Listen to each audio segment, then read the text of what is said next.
Yeah, yeah, yeah. We're live in the fic. What's going on? And you're tuned into another episode of the Futhamuckin Protocol. On the Monday night, we going live. Billy June, what up? Ronnie, what up? I'm hung you up. Vessi, what's up, man? This is all you started this, Joseph Vessi. This is your fault. What's going on, man? Welcome to another week, Sam. What up? I see you out there. Guy Torry in the building, so I'm gonna bring him in right now. Let's see. Oh, Vessi, I have someone coming in, but hold that thought. Guy requests me. Vessi, don't worry, I'm gonna bring you back in another time. I have a guest that's waiting, and I just missed Guy request again. Willie, what's going on? Hold on, where'd he go? I saw a guy in there. Let me see. There we go. How do I don't know how to request.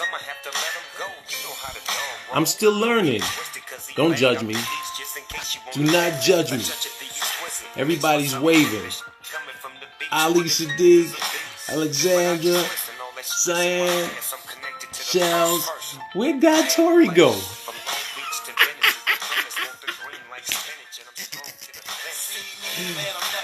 I had it all queued up and everything. Wait, Guy, I need you to, you've done this more. Somebody said, let's argue in Jay-Z's. Nah, I ain't arguing in Jay-Z's voice. Rule, what up, son? Go to the two faces for my name. Oh, there you go. Oh, okay. Look at that. Taught me something. Teddy Riley, the audacity. What up? Guy Torry, what's going on, fam? How you doing, man? I'm chilling, brother. It's good to see you. Good to be seen, man. Yeah, I just got nervous. You know, it's funny. Larry B.I., what up, son? Yo, that's the first time. Melanie Iglesias, Guy Code Gang in the building. What up? Yeah, man, I've been wanting to have you on since I first started doing this, because I told people last week, and for those that don't know, to run down some of Guy's amazing list of credits. If you don't know, now you know. You know Guy Torry from Sunset Park. You know him from Don't Be a Menace to South Central. That was a long title. You know, it's funny. I never got through the whole title. I was like, "Don't be a menace to South Central." That was enough. Yeah. Well, some people just say, "Don't be a menace." Right. But then you South Central by drinking your juice in the hood. Boom. There you go. He made it through it. Also, one of the first cats, I think, from our circuit that started hitting not just the urban joints. Ride, obviously. What was that, 96 or so?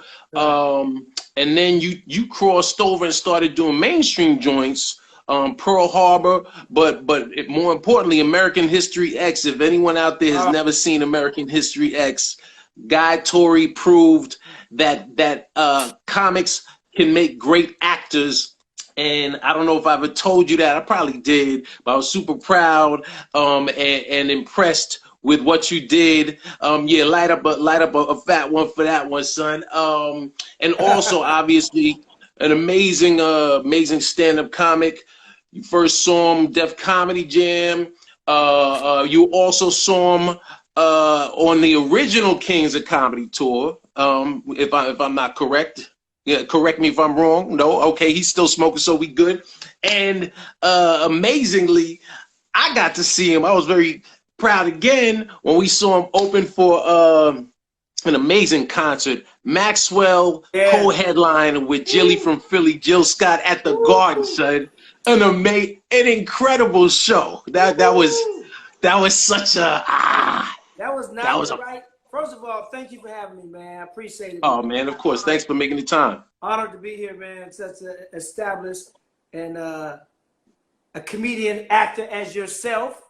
Oh, I appreciate it. Your long history of work, man. So whenever you know, somebody corrected me when I said crossover. They're more like we cross over. We I forgot the word they used. It was a better word than crossover. You know what I mean? You know what? I'll say you transitioned from what were considered urban fare, right, and went into I don't even like you're right. I don't like saying I like the mainstream joints. Yeah, mainstream. I like mainstream work. Mainstream being films that because let's be honest, yours and my mother weren't necessarily going to go see Don't Be a Menace, right? Oh no, my mama kind of hood. Oh, I know she did because you were in it. But right. but if you weren't in it, your mom wasn't going to go to the movie theater. She would have watched it on cable, maybe, right? and so a movie like Pearl Harbor is hitting not only more theaters, but it's also getting a larger audience, not just the mainstream audience, but there are people that look like us that might have gone to see a movie like that because it was a big blockbuster film. Well, also it's a historical movie too, as well. Right. Pearl Harbor, the D-Day and all that shit, man. So yeah, man.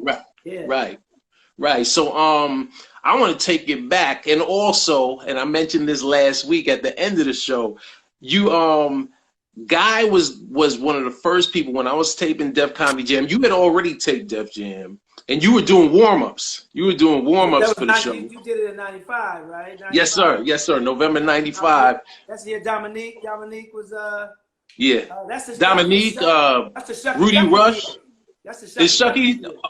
Oh, what else? Yes. That was the year of Shucky Ducky, right? Yes, we we talked about that. I actually posted something about that earlier today. It was Chris Rock was hosting.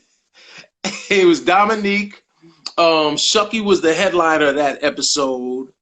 And yeah, y'all could go back in what I posted earlier. I just talked about it, but see that season, I was a punch-up writer that season.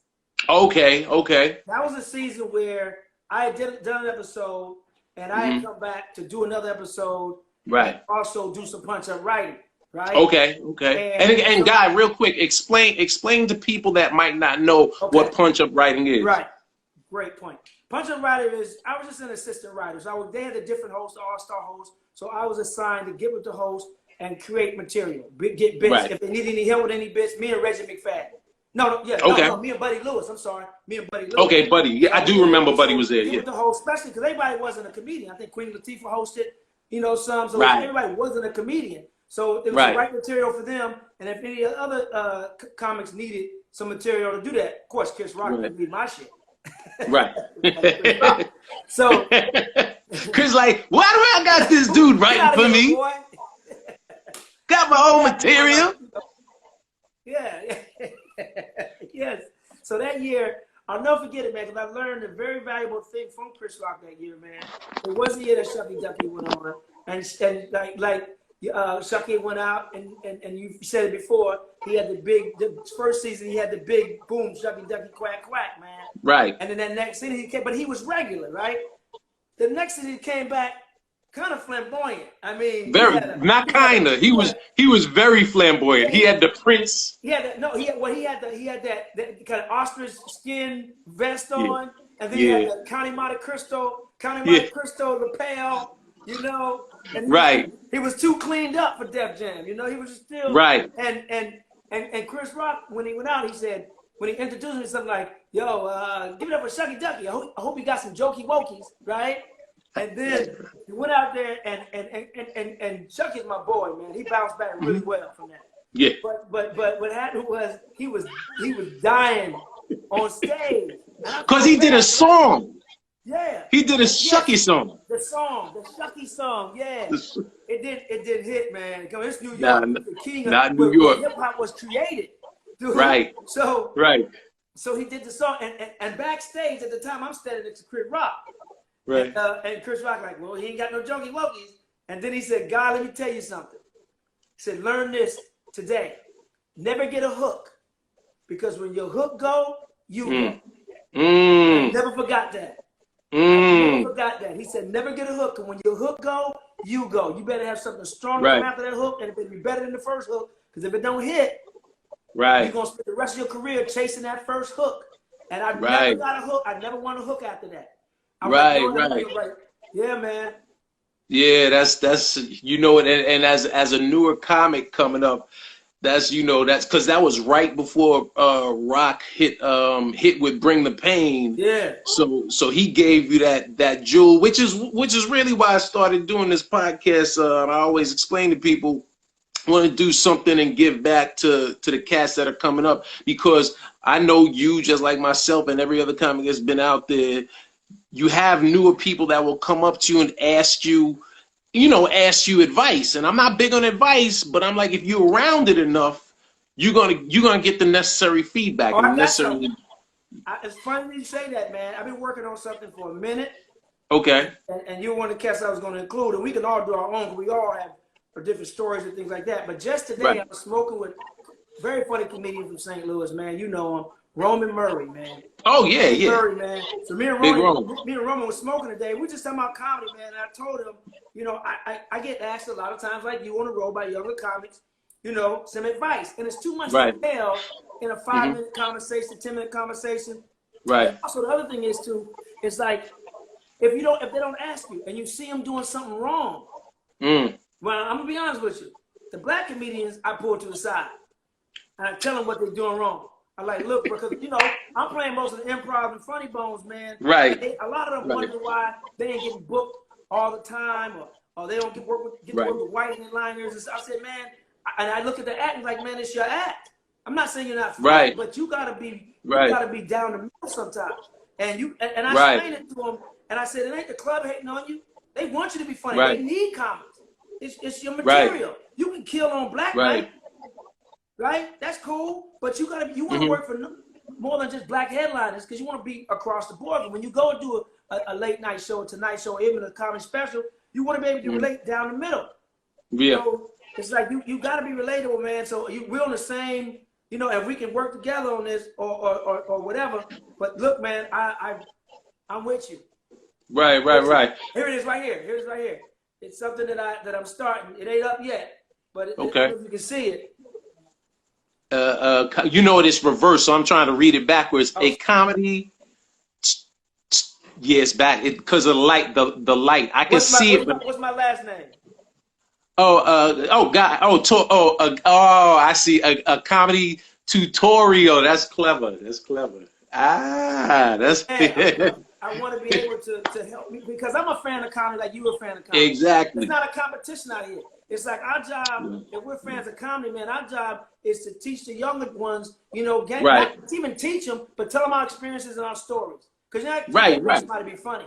I can tell you what I've been through, where I've been, the roads I traveled. If I see something that can help you, I'll give it to you. And that's what we got to do to preserve our stand-up, man. Our profession. How do you? Let me ask you, as a vet now, how do the comics receive the feedback you give them? Because we're in an industry like any other industry, but we're in an industry where there's a lot of ego involved, and so if a comic comes off stage, they could and clarify, you can go on and destroy, but that doesn't mean you have something that's going to work every night. So how do you approach a newer cat that just you're headlining the St. Louis Funny Bone? You go in there, the management comes in. If you didn't bring your own feature on the road with you. I'm sorry if you hear helicopters. I live downtown LA, so man, down here. Yeah, I know, and I wanted to ask you about that. You said the manager comes to me. Yeah, so they introduce you to the host in the feature. I think you're probably like me, where you're like, man, just do your thing, be funny. You don't sit there and like scrutinize and say, okay, what are you talking about tonight? Because I don't want you to touch on what I'm touching on. But after you watch them, or do you watch them? Do you watch each cat every night, or just the first night? It's different strokes for different folks. First of all, I'm a big candidate of bringing your own feature. Yeah, right? Me too. And I've done that for a while. I brought my own feature, man. My current feature is really a head feature. My current head feature is just Miss Pretty Ricky, who's funny, and clean, and we don't bump heads on material. That's why I prefer women opening up for me, because number one, we're not gonna really, you know, bump heads on material, but also women don't get a fair shake in this world, don't get a fair shake in our business. And if they do, you know, most comics trying to fuck. All right. I don't sleep with comics, so that's out the window. And she's hilarious, man. She makes me work. She makes me work because she's that good. So I don't have to worry about telling her what to do or what not to do. If there's a reason why she can't make it, she booked. I always told her, if you gonna make some more money on another gig, take the other gig. I ain't trying to be in your pocket like that. You know, you're a single mom with 2 kids. I ain't trying to do it to you like that. So I understand. But at the same time, you know, if there's somebody new, I'll ask them, what are you talking about? And I used to didn't. I used to be to the point to where it's like, you know what? I'll just come with it. But after a while, when you work on a certain bit, right? And like usually they talk about a similar bit, I would just throw it out if they were talking about that, because sometimes that's all they got. That's all they got, and that's their home run. So so I'll ask them, and I'll just say, stay away from ABC, and it's not the major. I know not the main core stuff. It's not too dirty, you know what I'm saying? Because I'm filthy, so I don't want the whole show to be like that. Give them levels in the show.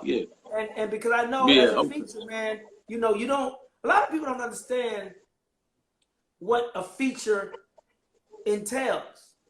Like they don't understand. Like a feature, your job is to set the table. If you're a host, your job is to set the table for the feature. That's your job as a host. Set the table for the feature. It ain't about you. And I think that's one of the reasons why Walter Latham chose me for the Kings of Comedy tour, because I wasn't a king at the time. I was only doing comedy 5 years. I was more like a prince. But it was me, Cedric, and DL. Whole other story. So what I did was, which we'll get into. So the host's job is to set the table for the feature. The feature job is to set the table for the headliner. It's all levels to this, right? It's not your job to go on stage and kill and destroy something. Walk around with an S in your chest, like follow that. That's not comedy. I'm not telling you not to be funny, but but don't violate. If you see a headliner doing certain things, if you see a headliner doing crowd work, then don't do crowd work. That's them. They can't see, you know, Joe Blow at the Chuckle Hut. You know what I'm saying? And Joe Blow, his whole thing is crowd work. So don't go see Joe. Don't go do. No, be respectful. Have camaraderie for your head. You'll work a long way that way. And but that's about, when you give them advice, the ones who listen, then I'm all about giving them pearls of wisdom. All about it. But the ones who's like, but you know what? I'm like, I just shut it down. I'm like, oh, okay. I'm done. Well, because it's, if you want to talk to someone that's willing to listen, but as soon as if you say something to someone and they have a but or a retort and they're pushing back, I'm like, you know what? Especially if you ask me, like I'm reluctant to talk to cats. The same thing. I bring Harris Stanton on the road, right? Harris is my dude. Because the road gets lonely, so you want to have somebody out there with you that you can kick it and hang with and just talk about life and step away from the industry. But also, I know what he's doing on stage, and so whatever the host does, even if the host doesn't do the job you want them to, I know my road dog is going to reset the room properly. For me, you know, to, like you said, to set it up, you know, I always say the host sets it, the features like the appetizers, salad, and you're the main course, the lobster, the steak, whatever, surf and turf, you know. And so I've never had a problem with offering someone feedback if they ask. If you don't ask, unless it's affecting the show detrimentally, I'm probably, or if we've, you know, hung out and chopped it up all weekend and now I feel comfortable enough that you're not going to get offended. I can't get the whole conversation. Wait, say again? Oh, did it freeze? You're freezing up a little bit, so I missed maybe the last like 10 seconds. Okay, I was saying I'll give them feedback if we've been breaking bread all weekend. You know, if we had a good time all weekend and by Saturday or Sunday night, I'm like, okay, you know what? I think I can say, yo, you know what? That thing you do, Guy Torry has a joke that's funnier than that. Doing the same, you know what I mean? Because that sometimes will happen too, where you see someone, you're like, I'm not saying they stole it, Yeah, Lewis Johnson. Yeah, Lewis Johnson. You're right. Lewis Johnson's on here. What's a shout out to Lewis Johnson? Oh, shout out, Lewis. What up, son? Yeah, Yeah, so, after no, asking you're advice, right. yeah, so rap. There's some comments I'll be like, hey man, just let you know, so and so got, a similar bit. Right. And sometimes, man, it's done honestly. Like they may have caught it and didn't know. And it's like, I don't know if you know or not, but somebody got a bit like that. And sometimes, man, when I'm writing and a bit comes to me too quick, I'll call comments that I know have been around the game for a long time and be like, yo, have you heard this bit? It came to me too easy. Let me know if you heard a bit like this. Right. Bob Sumner's one of those guys I'll do that way because Bob didn't seen every joke ever. So I'll call Bob. Right. Hey, Bob, or Rich Pretty Ricky, or Steve Wilson, guys or women who have been in the game for a minute, who know. Right. And I trust their feedback. Right. And taking it back, where did you, because for those that don't know, Guy comes from a comedy family. Your brother Joe Torry was the first host to take over hosting Def Comedy Jam after Martin Lawrence left. So where does your comedy journey, where did it start? Well, I was born in 1992. Okay. Speak on it. I got you. Same here. I was born a week before Def Jam premiered, son. February 21st. I started comedy in 92, but it was a natural thing, man, because I always liked attention and I always liked tearing people up. You know what I'm saying? Right. So I didn't know comedy was a job, right? And when Joe started doing stand-up, I knew Richard Pryor didn't remember who they were, but I couldn't quite figure out what they did. I didn't know it was comedy. I know it was a thing called a job, right? Right. My brother, until Joe started doing stand-up, and I was a freshman in college, and he had moved to LA, and he was on Showtime at the Apollo. And I was all on campus, all excited, and all that good stuff. And then that's when I realized, like, this is actually a fucking job. Right. I'm like, I've been getting kicked out of class for years for doing this shit. If I'd have known that shit, I would have I dropped out of school. That's funny. But, so that's, wait a minute. We back. I moved to LA, man. It keeps finished school, not going to do stand-up.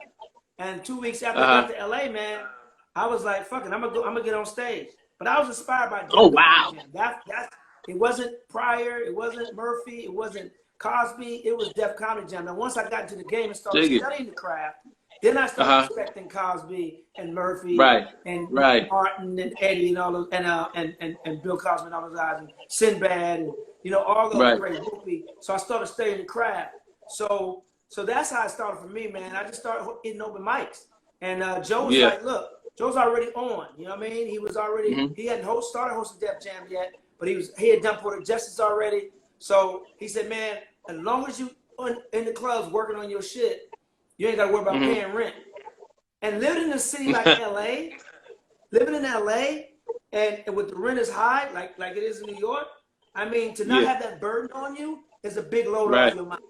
Yeah. So, and every night I was in the clubs 2 or 3 times a night, 7 days a week, grinding, writing my jokes during the day. Then I ended up getting some extra work, background work for movies and TV shows. Then I became a marketing assistant on a movie called Zebrahead. Michael Rappaport. I remember Zebrahead with black and white together. Yeah. And I remember that. Then I ended up being a PA on the Martin Show. And that really opened my eyes to the industry of what happens behind the scenes. Dig it. PA, for those who don't understand, is a production assistant. That's someone who's a gopher. You're basically a gopher. You do everything. You are the shit nobody else want to fucking do. Right. Whether it's go get some coffee, whether it's go get the lead of the movie from their trailer, whether it's just staying with the director, going to do whatever they need you to do. I used to have to take Tracy Morgan back to this hotel. Did you really? On Martin. Yeah. That's what he had just come straight off Uptown Comedy Club. Yeah. And one night, I don't know what happened, because there wasn't no Uber and shit back then. I don't think they was calling cars for motherfuckers back then. I don't think he was a big enough star back then for them to send a car. So I ended up taking him. We ended up going to my crib and chilling, and he smoked weed, and we was just talking about life and comedy. And I took him to this hotel, and it was like, all good. So those humble beginnings, man. And I used to be on the set cracking jokes on everybody, from the writers to the set PAs to the cast. So then the writers started coming out of the room getting jokes from me to put in the script. I was doing writing and not getting paid for it. Oh wow! And end up writing an episode with a writer's assistant, which was my first script I ever wrote in Hollywood. I wrote an episode third season. I was a PA second season, Martin, and wrote an episode third season. But you know that speaks to an important aspect of the industry, is that you weren't necessarily, or maybe you were, correct me if I'm wrong, you weren't necessarily trying to get a writing job. You were just you were yourself on set, but respectful enough to everyone that everyone knew you and knew you were a funny cat on the set. Well, here it was. It was like there's a writer's assistant, Jewish cat named Matt Diamond, right? And he was writing the script. I remember. No, I'm thinking of Barry Diamond. Okay, all right. So Matt used to come to me and be like, "Yo, man, you think this is funny?" I said, "Man, that shit corny. Say this." And he was like every other page. So I said, "Man, we should just write a script together," because he knew structure, I knew funny, right? And we wrote an episode together, submitted it, and they ended up doing it. It was called Romantic Weekend. It was the episode when they got attacked by this rat. And on this island called, they went to Chili's Island, got attacked by this rat. That was the first script I ever wrote. So that's how I kind of stumbled into it. But I always remember Martin telling me, "Hey man, learn the writing game, because if you know how to write, you can always write yourself into a script." Right. And Martin was always on me, guy. Sit in the writer's room sometime when you ain't got any errands and stuff, man. Learn that writing process. Martin was always on me. Always a good dude. Always got love for Martin Lawrence, man. That's dope, man. So I'm still amazed, because I think you're the first cat that ever told me. Thank you, Knowledge. Thank you, BR. Oh, that's dope. Appreciate you. That's dope. Yeah. You're the first cat that ever told me you saw Def Comedy Jam, and that made you want to do this. So major salute to Def Jam and Bob Sumner and Martin and your brother. Yeah. So you finally your big break. You booked the show, right? Well, Def Jam. I'm talking about Def Jam or Martin, because on Martin I did writing, I did audience warm up, I was Martin stand-in, and I guest starred episode with Gary Coleman. So I did almost everything in that damn show but direct. Oh, that's hilarious. So you were established, you had worked yourself. You were like, you were Puffy on the Martin set, son. You were the original Diddy. But that was Martin. They shooting you like that's right. That's Martin, man, making sure I was in there. It was Martin, it was Bentley Evans, it was my man Benny Richburg, and it was my man Kenny Buford. They looked out for me, man. That's dope. That's dope. Speak on how important relationships are in the industry, man, because that's what it sounds like. You formed some strong alliances and relationships early on in your career that helped propel you forward. What up, Justin? First of all, I got the job because of my brother Joe. Let's keep it 100. Okay. I was in LA. Okay. I needed a job. Joe and Martin. Ain't nothing wrong with that. He went to Martin and was like, "Yo, man, little brother in town, man. I'm tired of this nigga in my pocket. You got something for him." Went in for an interview. That's such an older brother line. Yeah. Telling this nigga, "Hey man, I'm gonna tell you right now. When Joe was on the Def Jam tour, right? And I wasn't on tour yet. And Joe had fly suits, custom made suits, right? I could wear all his clothes because he was always bigger, right? But I could wear some of the shit. Nigga, I was in that nigga closet like it was a riots. Yo, I couldn't wait for this nigga to come out of town on the tour, because I was on stage, nigga, in his cowboy boots. I didn't wear a hat, cowboy hat, but I was in his nigga boots. I was in motherfucking some of his shirts, some of his socks. Man, I was right, because look, Joe didn't wear shirts. He always had the suit with his chest out to show he had cleavage. Right, I didn't wear them. So you got the shirt that went with the suit. Yeah, I went with the church outfits he had, because the button down. You can't wear them. So look, man. So now Joe, I'm the only one of I have 5 siblings. Okay. Mom and dad. My dad, rest in peace. Out of 8 people in the house, I was the only one left-handed. Right? I'm the only one left-handed. So when I wear Joe clothes, I would hang it back up left-handed way. That's so he knew you were busted.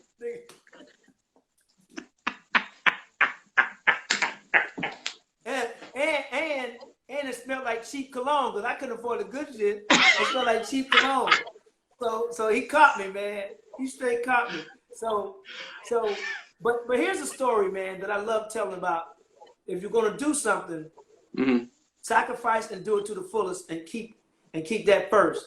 Act to God, because Joe knew I was serious doing comedy when it was one afternoon. I was sitting down in our dining room having a writing session with 2 other comedians, maybe 3. Okay. And Joe had already done Poetic Justice. I had met Janet, because we went to the set after they do some pickup shots, some reshoots, basically. And Joe came down like, man, Janet having a barbecue today. And she said, bring God. Right? Now, that's dope.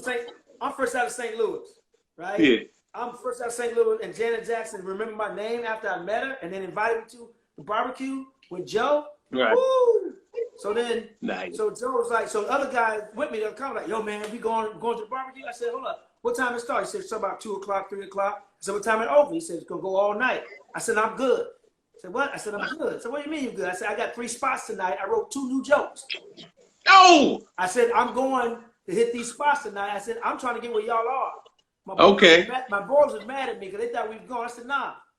And they were kidding to go with Joe. They were my friends. They weren't Joe friends. Joe wasn't going to take them balls. So, they were bad.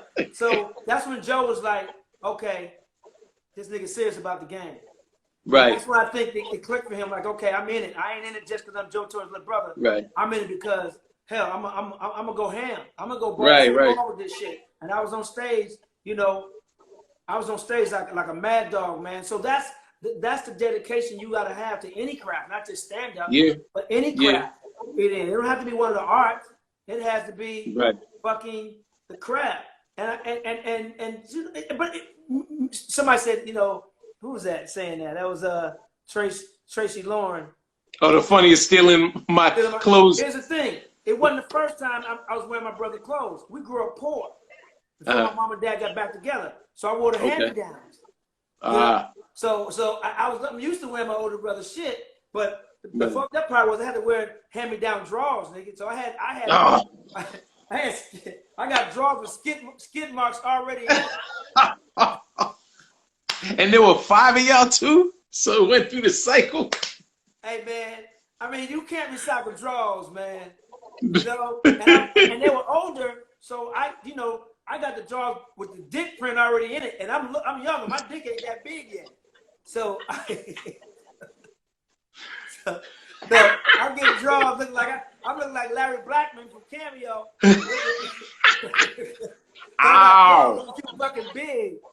I got a centimeter Peter, man, and them niggas in high school already. I'm wearing hand-me-down drawers, man.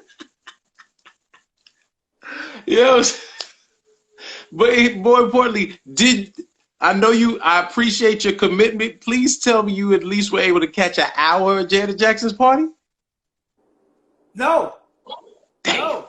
Because look, I was rooting for it. No, man, because I had I think it may have been in Santa Barbara somewhere, right? Which is in LA. Santa Barbara is like 2 hours away. No, it's around. And there was no Uber back then. Cab ride was gonna cost you $300. Right. Nah. And I had a hoopty. My car wasn't gonna make it, off the 405. Right. So I was like, yo, I'm good. Nah, well, you know what? It paid off, and I'm sure you would see Janet Jackson again. So when you finally, I'm sure when you finally booked Def Jam, well, you know what? Did you at this point?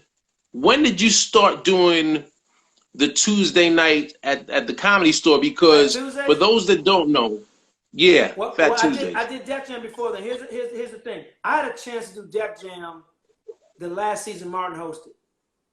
Oh, really? I was doing comedy maybe a little over a year, right? And Joe was like, "You ain't ready." Well, let me say this: I wanted to do Def Jam, and Joe was like, "You ain't ready," and I was like, "Yeah, you're right." And then Joe ended up getting the hosting job, which neither one of us knew he was gonna get the hosting job. Right. And then Bob Sumner saw me. Right. Bob Sumner saw me and was like telling Joe, "Hey Joe, your brother ready." Yo, Joe, man, I think it's Guy's turn, man. I'm saying I've been watching him for a while. He's creeping up on your heels, man. Yeah. He's like your brother. Cause let me tell you what it was. The Def Jam tour used to come to town, and I used to have this. I had a gimmick. You know, when you're young, you start now, you're trying to find yourself. So I had a gimmick. I had this little bag I used to carry on stage and pull out 8-track tapes and pull out 40 ounces of beer. I didn't know any better. So I took the bag to the show just in case. You know, I was ready just in case. It was like, hey man, you got to be ready. It never happened, but I was ready just in case. Yeah. But then I just kept grinding, man. And Bob Sumner was like, told Joe Ray. So when I found out I was getting, you know, a chance to do Def Jam, see, I knew I was doing comedy a little over 2 years. Okay. That's no time. Right. So I knew I'd leapfrog over a lot of people who really deserved a shot before me. I knew that. I got you. So my comedy going to the clubs went on 200. I went to clubs more. I sacrificed. I gave up liquor and I gave up meat, two of my loves, and I focused. And after 2 years of liquor and meat, I had 2 months, 2.5 months before I was going to do Def Jam. And that's I was impressive, like, dude. And I was on stage like I was a beat, but I noticed my energy level going crazy through the roof when I gave up the liquor and the alcohol. Right. Your body was pure. And my focus was on 10. And I would be upstairs writing in my room all day. Like Joe, at the time, Jada Pinkett and AJ Johnson, the actress from House Party, and TJ Quick and all that was coming over to the house. They downstairs smoking weed at a split level townhouse. They down there smoking weed, playing dominoes, playing spades. And I was up in my room studying, looking at in the lab. Stirring I was the up pot. in my room studying the craft. I just come down for get something to drink out the refrigerator, you know, crack a joke, go back upstairs. And I was in my room just zoning out because I'm like, I can't fuck this opportunity up. I say that with a lot of fucking people. I've never been on TV before other than being extra work. This is my national TV debut. So I focused and I went ham, man. And I'll never forget the greatest feeling entire 28-year career was having a great set on Def Comedy Jam for the first time because that was the show that actually inspired me to do comedy. Right. It's like you froze a little bit. I'm not sure where we are in the conversation. Yeah. I can hear you more. I can't see you. You froze a little bit. I missed the last like maybe 10 seconds. Yeah, no, I was listening to what you were saying, and you said that you know, you committed everything to the craft, you know, which for everybody out there that's listening, that shows what it takes, you know, especially because that's what your dream towards pursuing this started watching that show. So it only makes sense that you say, you know what, I gotta commit my entire being to making this opportunity work. And I remember that set. I remember because when you came out, said the world famous Guy T, and I was like, that dude look just like. I'll tell you that story. Shout out to King 32. Shout out to young lady who was on here earlier. Thanks for Ray Shauna. Thank y'all for joining. Shout out to DJ Good. Appreciate y'all joining in this live. So Twiz Tucker, appreciate it. Trucker, okay. Prime, Minister of Taste, appreciate you. So here's the thing. So the name World Famous Guy T came from, I wasn't ready to be in the shadow of my brother, Joe Torry. So I dropped my last name and went by Guy T instead of Guy Torry. I never told people we were brothers. I went by Guy T. And I'm like, world famous Guy T. Niggas didn't know me past Crenshaw, but I was the world famous Guy T. Right. And me and Joe had an agreement. Don't introduce me as your little brother on Def Jam. Right? And I think to this day, as many episodes that did on Def Comedy Jam and All Def Digital, right? All Def Comedy, I mean. Shout out to my man Tony Rock, who did an amazing job hosting that show. Yes, he did. Shout out to brother. And congrats to Tony on the new. That's right. Congrats, beauty. Yeah. Old ass daddy. So now, I got AGG. I forgot what the hell I was talking about. Oh, Def Jam. So I did the only knock joke probably in the history of Def Comedy Jam. Oh, is that right? Huh? Do you remember it? Do you remember the joke? Absolutely. It was a fluke. So I was doing, you know how you do Def Jam. Those of you out there, when you do a tape a show, they have you do a screen test, a camera test to make sure your clothes match or your clothes don't mess up the camera and you can do your act. I'm a game day guy. I don't really want to do my shit. I want to keep it fresh for the show, right? So I go out there and I do Kenny Patterson, who's the guy who did the handheld cam with the ponytail. Shout out to Kenny Patterson. Right, he worked on Martin. He was also the camera guy from Martin, so I knew him from the Martin show. Oh, that's dope. Relationships. So he did his knocked out joke on the Martin set one day, right? And then when I got to the rehearsal, I didn't do my act. They said, "Well, just tell a joke." What up, Tayshawn? Tashawn. So he goes. So they said, Bob. He said, Bob goes, "Tell one joke." I said, "Okay," and I told the knock joke. Right? And I want y'all to play along. This is 1994. Right? I was like, knock, knock. Who's there? Little Boy Blue. Little Boy Blue who? Michael Jackson. Dude. Oh, And this is 94. Right? So I told that joke, and everybody in the crew laughed, died, right? So Bob runs up to me and said, God, open with that joke. I said, no, man, that's not a part of my set. And I don't want to say about Michael, man. He said, dude, right. I'm telling you, it's a great joke to open up with. It'll break the ice. I will edit the joke out, but open up with that. I said, okay, being young and naive. Right. National TV, doing comedy 2 years in New York City, whereas this is New York. This ain't Tupelo, Mississippi. This ain't Toledo, Ohio. This is New York City. They coming in there. This is Def Jam. Def Jam been on for seasons already. Right. There's a certain standard for Def Jam. Yeah, man. And I'm coming up with a fucking knock joke. That naivety that we have when we're young. So I tell that joke, it fucking kills. Right? Yeah. I do my set. I tell Bob out of the show, don't cut that shit out. Keep it in there. Look, cause the whole time you're telling this, I'm like, nah, I saw that joke. He ain't cut it. No, hey man, dude, what's up, Cedric? Yeah, I'm telling you, man. Yo, they Cedric Piddleton. Yeah, man. So that's how that came about, man.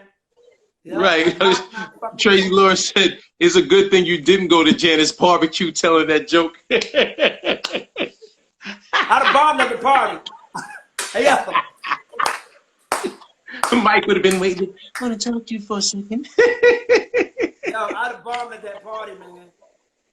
I'd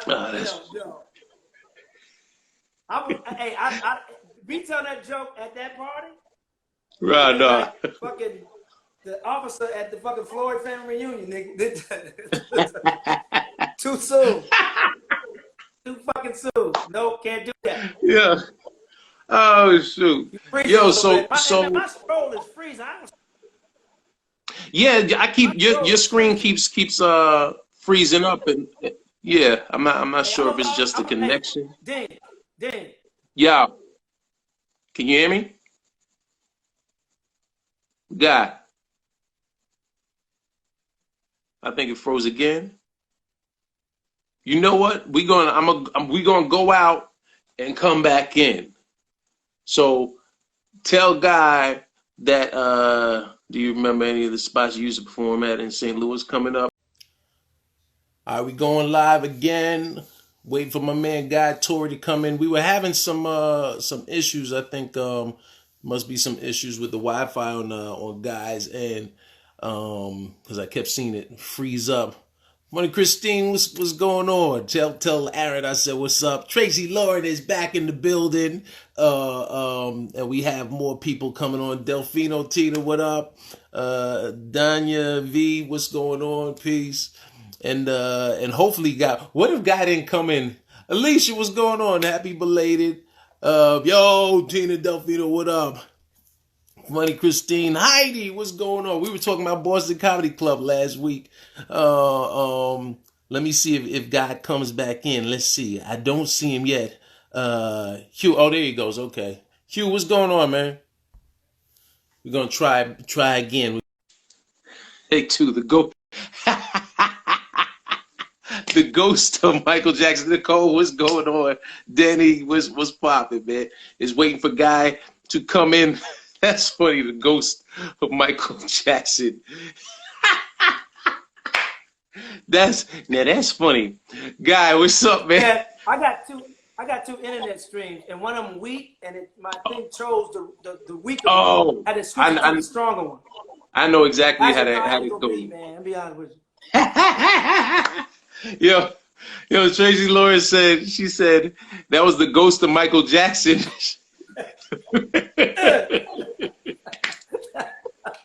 hey, it's like Misha 40 with him. What was that meme going around that he was kicking motherfuckers? What was that meme that was going around? The ghost of Michael Jackson was kicking when Oprah failed. Yeah. That's what Mike did. Mike kicked my internet off. Right, word. Rondell, what up, man? We've been sitting here for those that just joined us.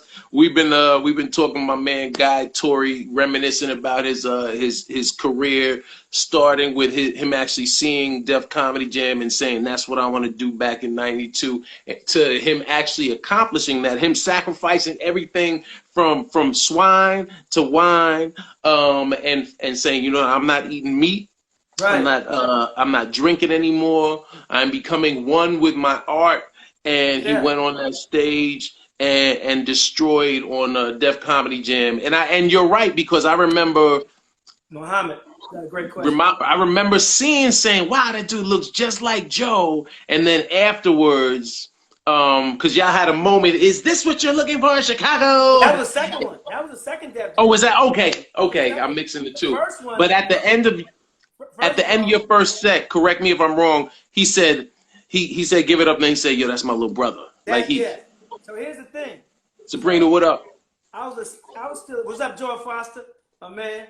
Rasta, Ganja Queen, what's going on? So check it out. So now, Ambrose G, GT, Ad Music. GTA Music. A Music. Hey, so here's the thing. So I was still a PA on the Martin show when I did Def Jam. Right? Oh wow! Okay. And I remember right next to the Academy Theater where they did Def Jam. It was like a little Irish pub, right? Yeah, I remember that spot. I think it's still there. I did my set, and when it went off, man, I went to a payphone. Not knowing how nasty them payphones are. And I remember calling back to the set of the Martin show. My boy Vidal Jordan. Shout out to Vidal Jordan, another PA from Philly. I said, man, my voice was shaking. I said, man, and I never say this. I don't say this to this day, but I was like, man, I killed. I said, I killed.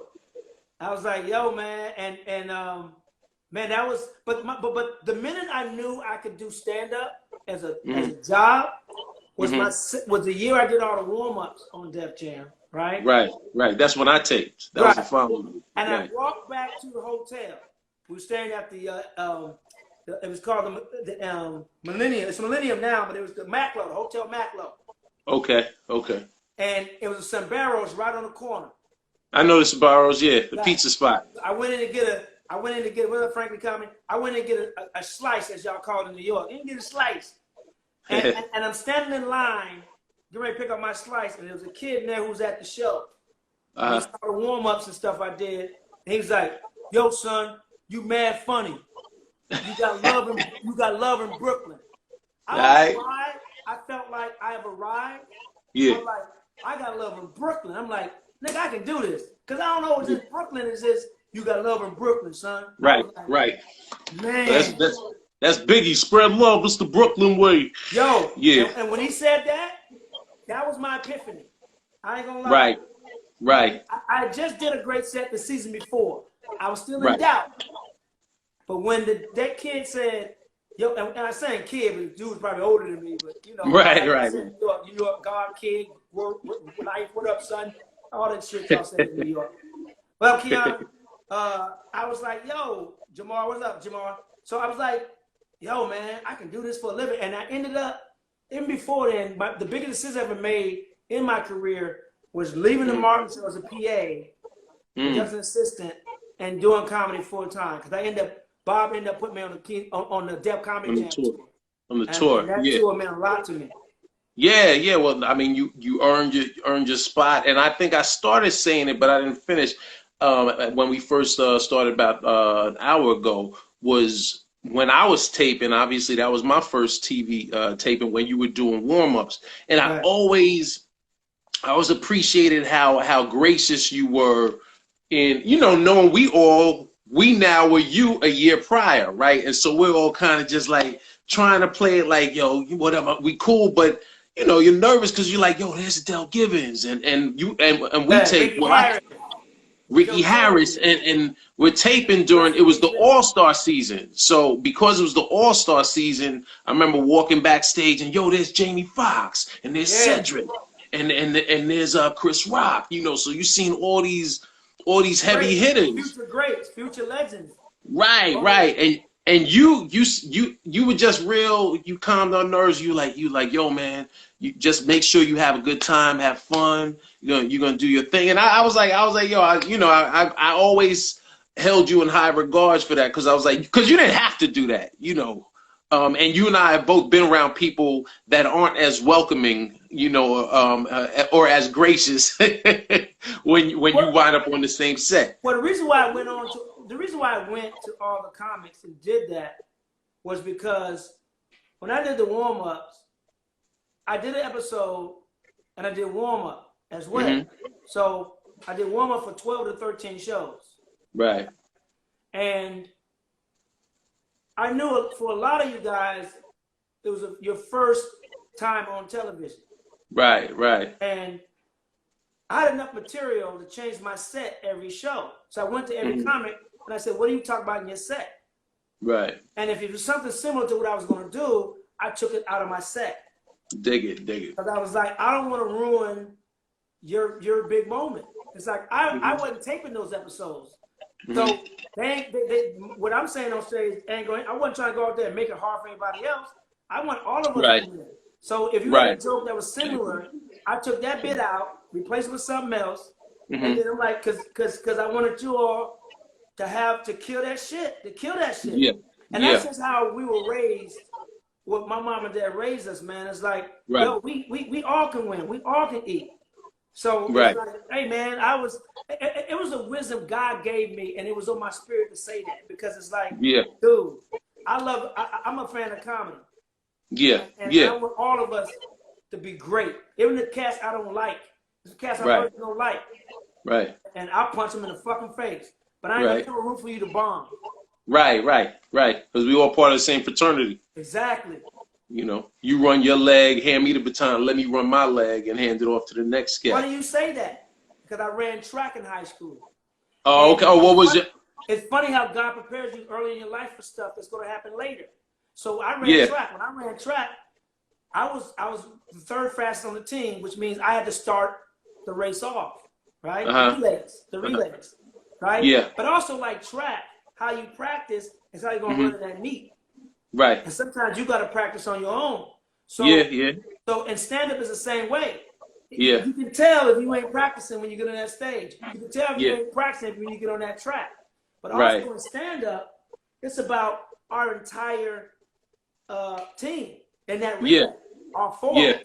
I don't care about how fast I run my split. I want to set you up to be able to kill your split. So it was important to me. It was important to me to get a lead, right? Because if I get a lead, then it puts or at least break even in my track thing. So that means we got a chance to win the whole team to win that heat. So in stand-up, as a host, I remember that as a host, how I start the show is how the rest of the show is going to go as a host, but also as a warm-up. Right. It's the same thing. You pass the baton and you put your person in a great position to win. And that's that same mindset in track as in stand-up comedy. And in life in many instances. Yeah. Explain real quick. I like people to understand, for those that aren't in the industry. Explain briefly what warm up does on a show like Def Jam or even on Martin. Well, both two different jobs. Warm up in a comedy show, you go out there, you do about 5 to 10 minutes, you get the crowd ready, you get the crowd wet. Mm-hmm. Warm up is the foreplay. Right. You're kissing it, okay? You're getting the wet, you're getting the nipples hard. Right. You're getting the wet. And then I'm gonna look away as you say that. I said I'm gonna look away as you say that and lick your lips. It's just got awkward.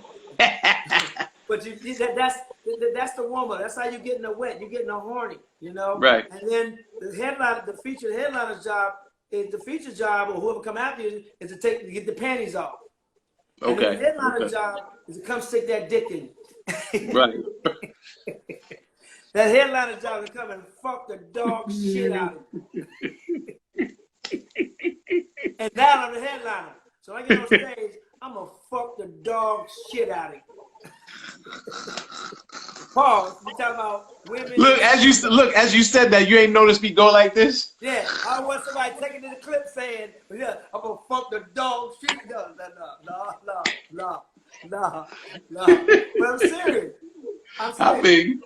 You know. And what about on here's what up? What about on a sitcom? On a sitcom is different because the sitcom warm-up job is one of the toughest jobs. Yeah.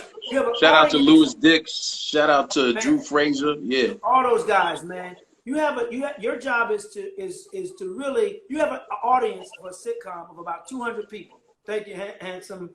I don't want to call you your name. I'm gonna call you 8501. I'm not gonna call you handsome, bro. Pause. Thank you though for the shout out.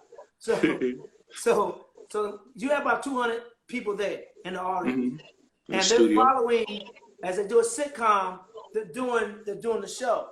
Your job is to keep the audience hyped, energetic. Right. So it's weird because you got to be funny to keep them engaged. So when they do a scene, the laughter can give the actors energy, and they can hear the laughter on camera. Right when you watch a sitcom. Right.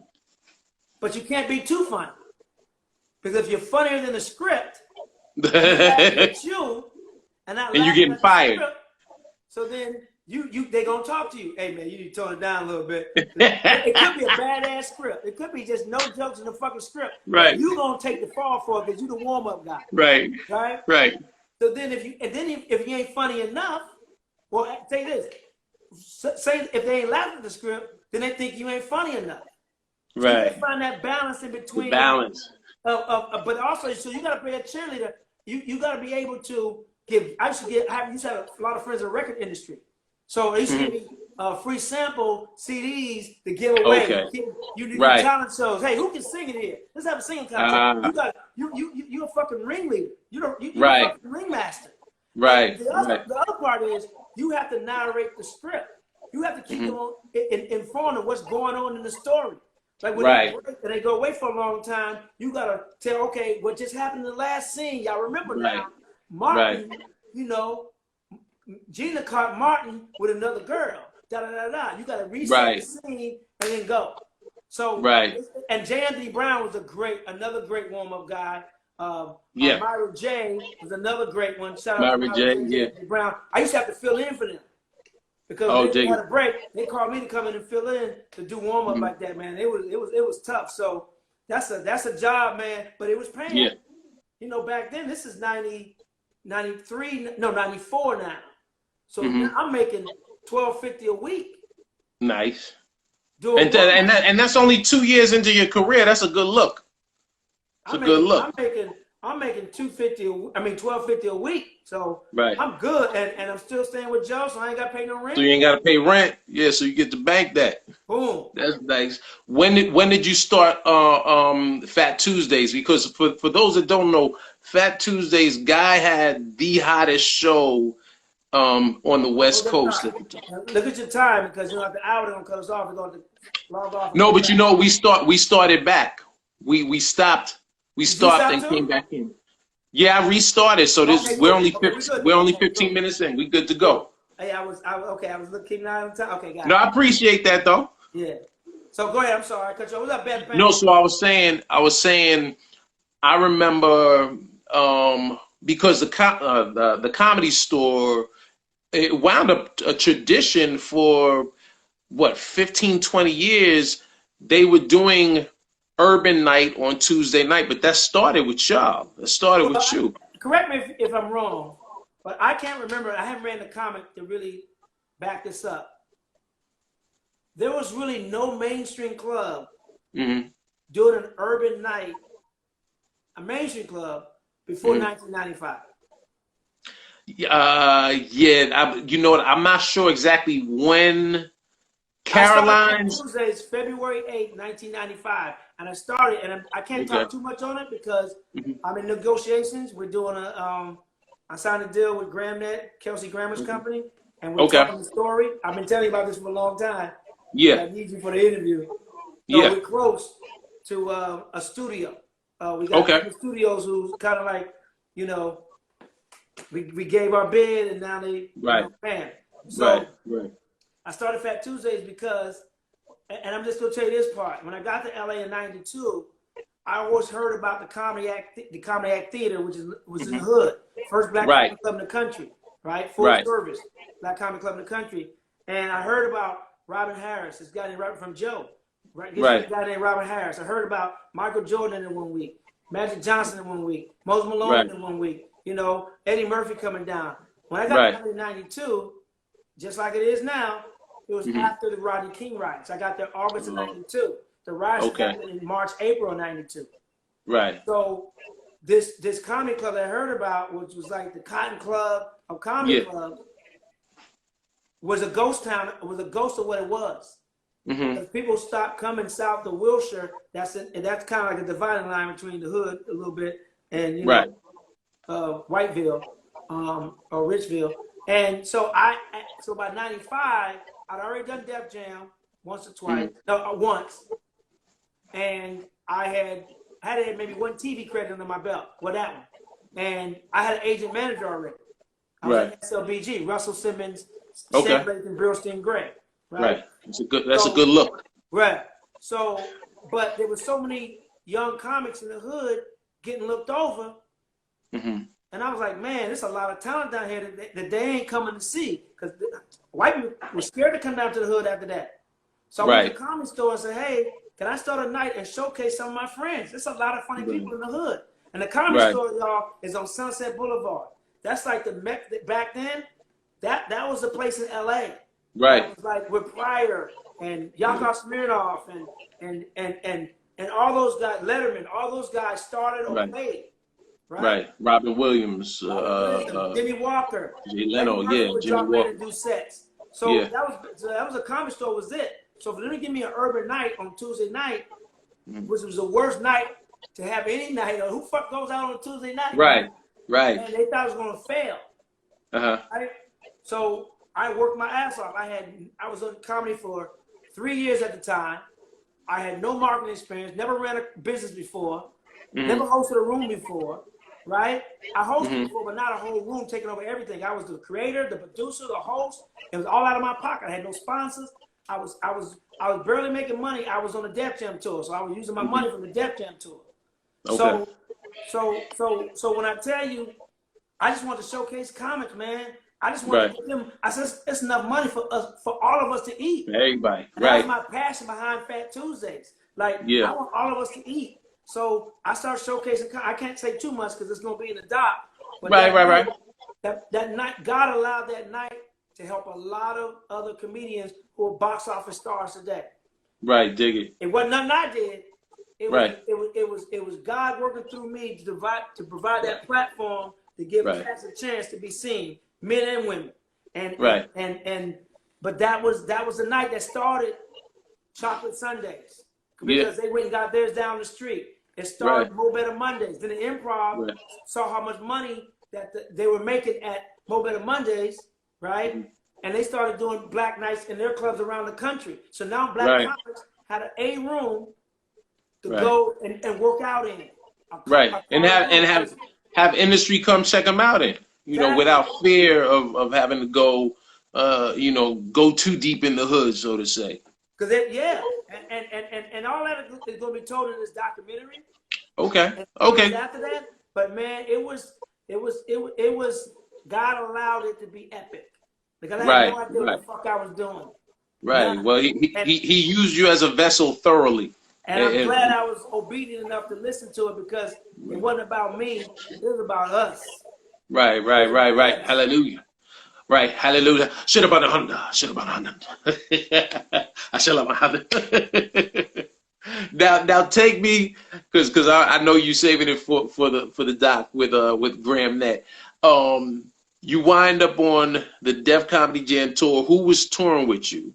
And Beth Payne gave you a shout out. She used to go to the shows at Fat Tuesday. So it was changing all the time, but it was a lot of times it was me. Joe was hosting sometimes. It was Adele Givens. It was Reggie McFadden. My man Talent.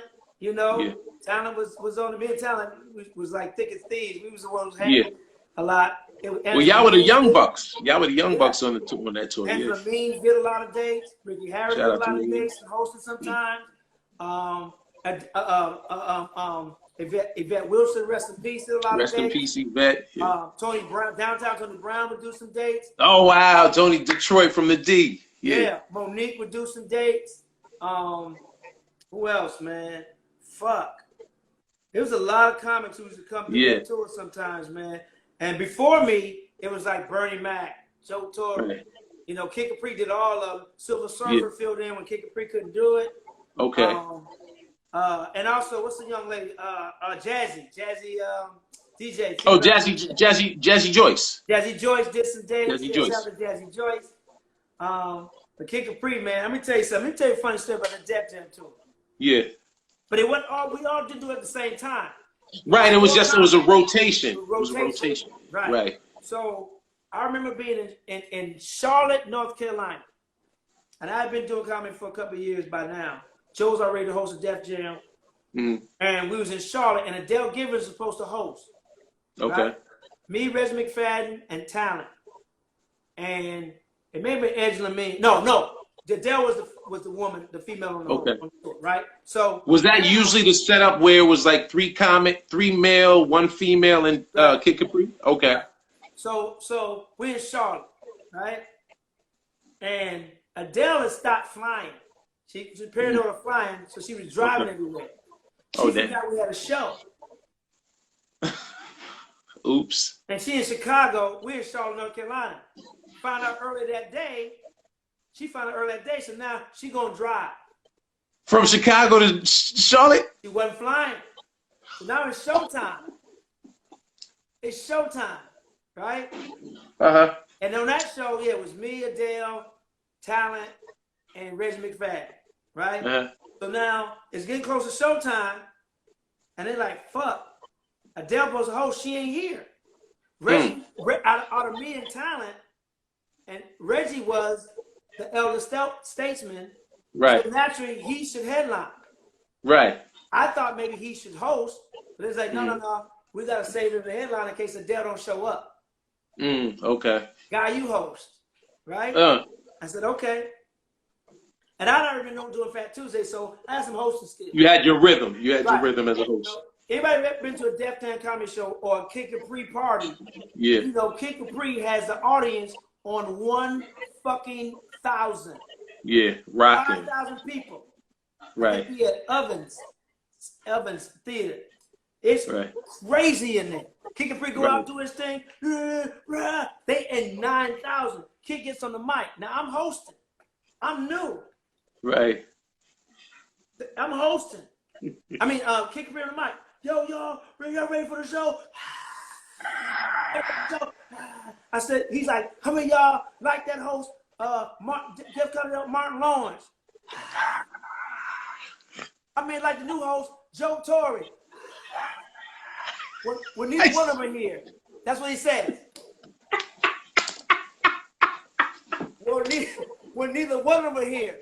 Nigga, that. Record scratch. They said, y'all, coming to the stage and host tonight. You see him on Def Comedy Jam. Joe Torry's little brother, God Torry. It's right here.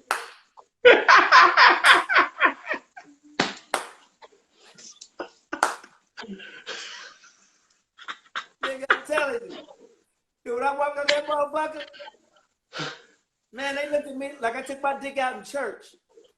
Yo, two motherfuckers looked at me like, yo. So I was like, so me, shoulder, right, motherfucking chip. right. I went after that. I took that shit personal. Right, right. And I don't never say this about my motherfucking sex. I don't. You heard me say it earlier. Right, right. I went on that motherfucking stage. I stuck my dick so deep inside them motherfuckers. So motherfucking deep. They tongue turned into a dick. I stuck my dick so deep inside them motherfuckers. My dick came out their mouth the opposite way. And when I tell you, like the applause breaks, you know when you get applause breaks, 15 minutes of doing a set, right? Boom, boom, right. Bam. I was like, by the time I was like, I took their mind off of Martin, Joe, Adele, all that shit. Hey. And I was like, yeah. So then now Adele, they checking on Adele. You know, where is she? Oh, she in North Carolina. She in the state line. You know. Right. So now talent goes out there. Now they tell the talent to stretch a little bit because she's still a little far away. I go out there telling me to stretch in between. You know, talent go do his thing, rip as usual. Right. You know, I go on stage. They have me do, instead of doing 5 minutes, you know, I do about maybe 10, stretch a little bit. So now Reggie McFadden is the headliner. Reggie is funny as fuck. We both know that. He's a comic. Right. This particular night. Oh. Hey man, hold on. Before you because Talent had a story about Detroit. Let's get into that after this. Okay, all right. I'm saying it now because Reggie commented when I posted on Facebook and gave a long explanation. I was like, you got to tell me. I invited him to come do the show. So about Detroit. So continue. I got that story because I heard that story. I saw that show. I saw that episode, and Talent told it, and I learned some stuff that Talent said, but some shit Talent left out. But so now we you're back in Charlotte. Yeah. So now Reggie's on stage, and he's supposed to do 20, 25. Okay. But Adele ain't there yet, so they telling him he's stretching. Got to stretch, right? So he did about another 5 and come off. And get out there. Now, I'm stretching. I'm still new. I got material, but I ain't got material. Right. But now I'm on stage, and I'm like, I'm down there. I'm almost out of my gun. I'm out of bullets. Look, I'm out of my bullets. I got rubber bullets now. Right. You got your water gun. No, that was coming next because it's the real bullets. Then it's the riot bullets. Rubber. Bullets, right. So now I'm almost out of rubber bullets. Now I'm on stage. I still got him here. I'm still right. But now in my mind, I'm looking for jokes. I'm on stage picking up shit, looking for shit, trying to stall. Look. I'm like a pitcher looking at first base, looking to the wing to tell me to wrap up. I'm looking like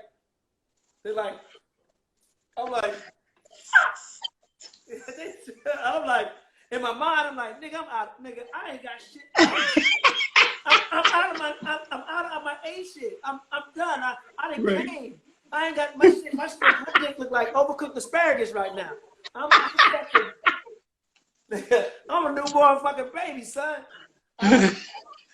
My joke dick is limp. But I'm still stroking this motherfucker. It still got a little. It's still that post cum. You know, you got the pre cum, you got the cum, then you got the post cum, the little. So I got the So now, you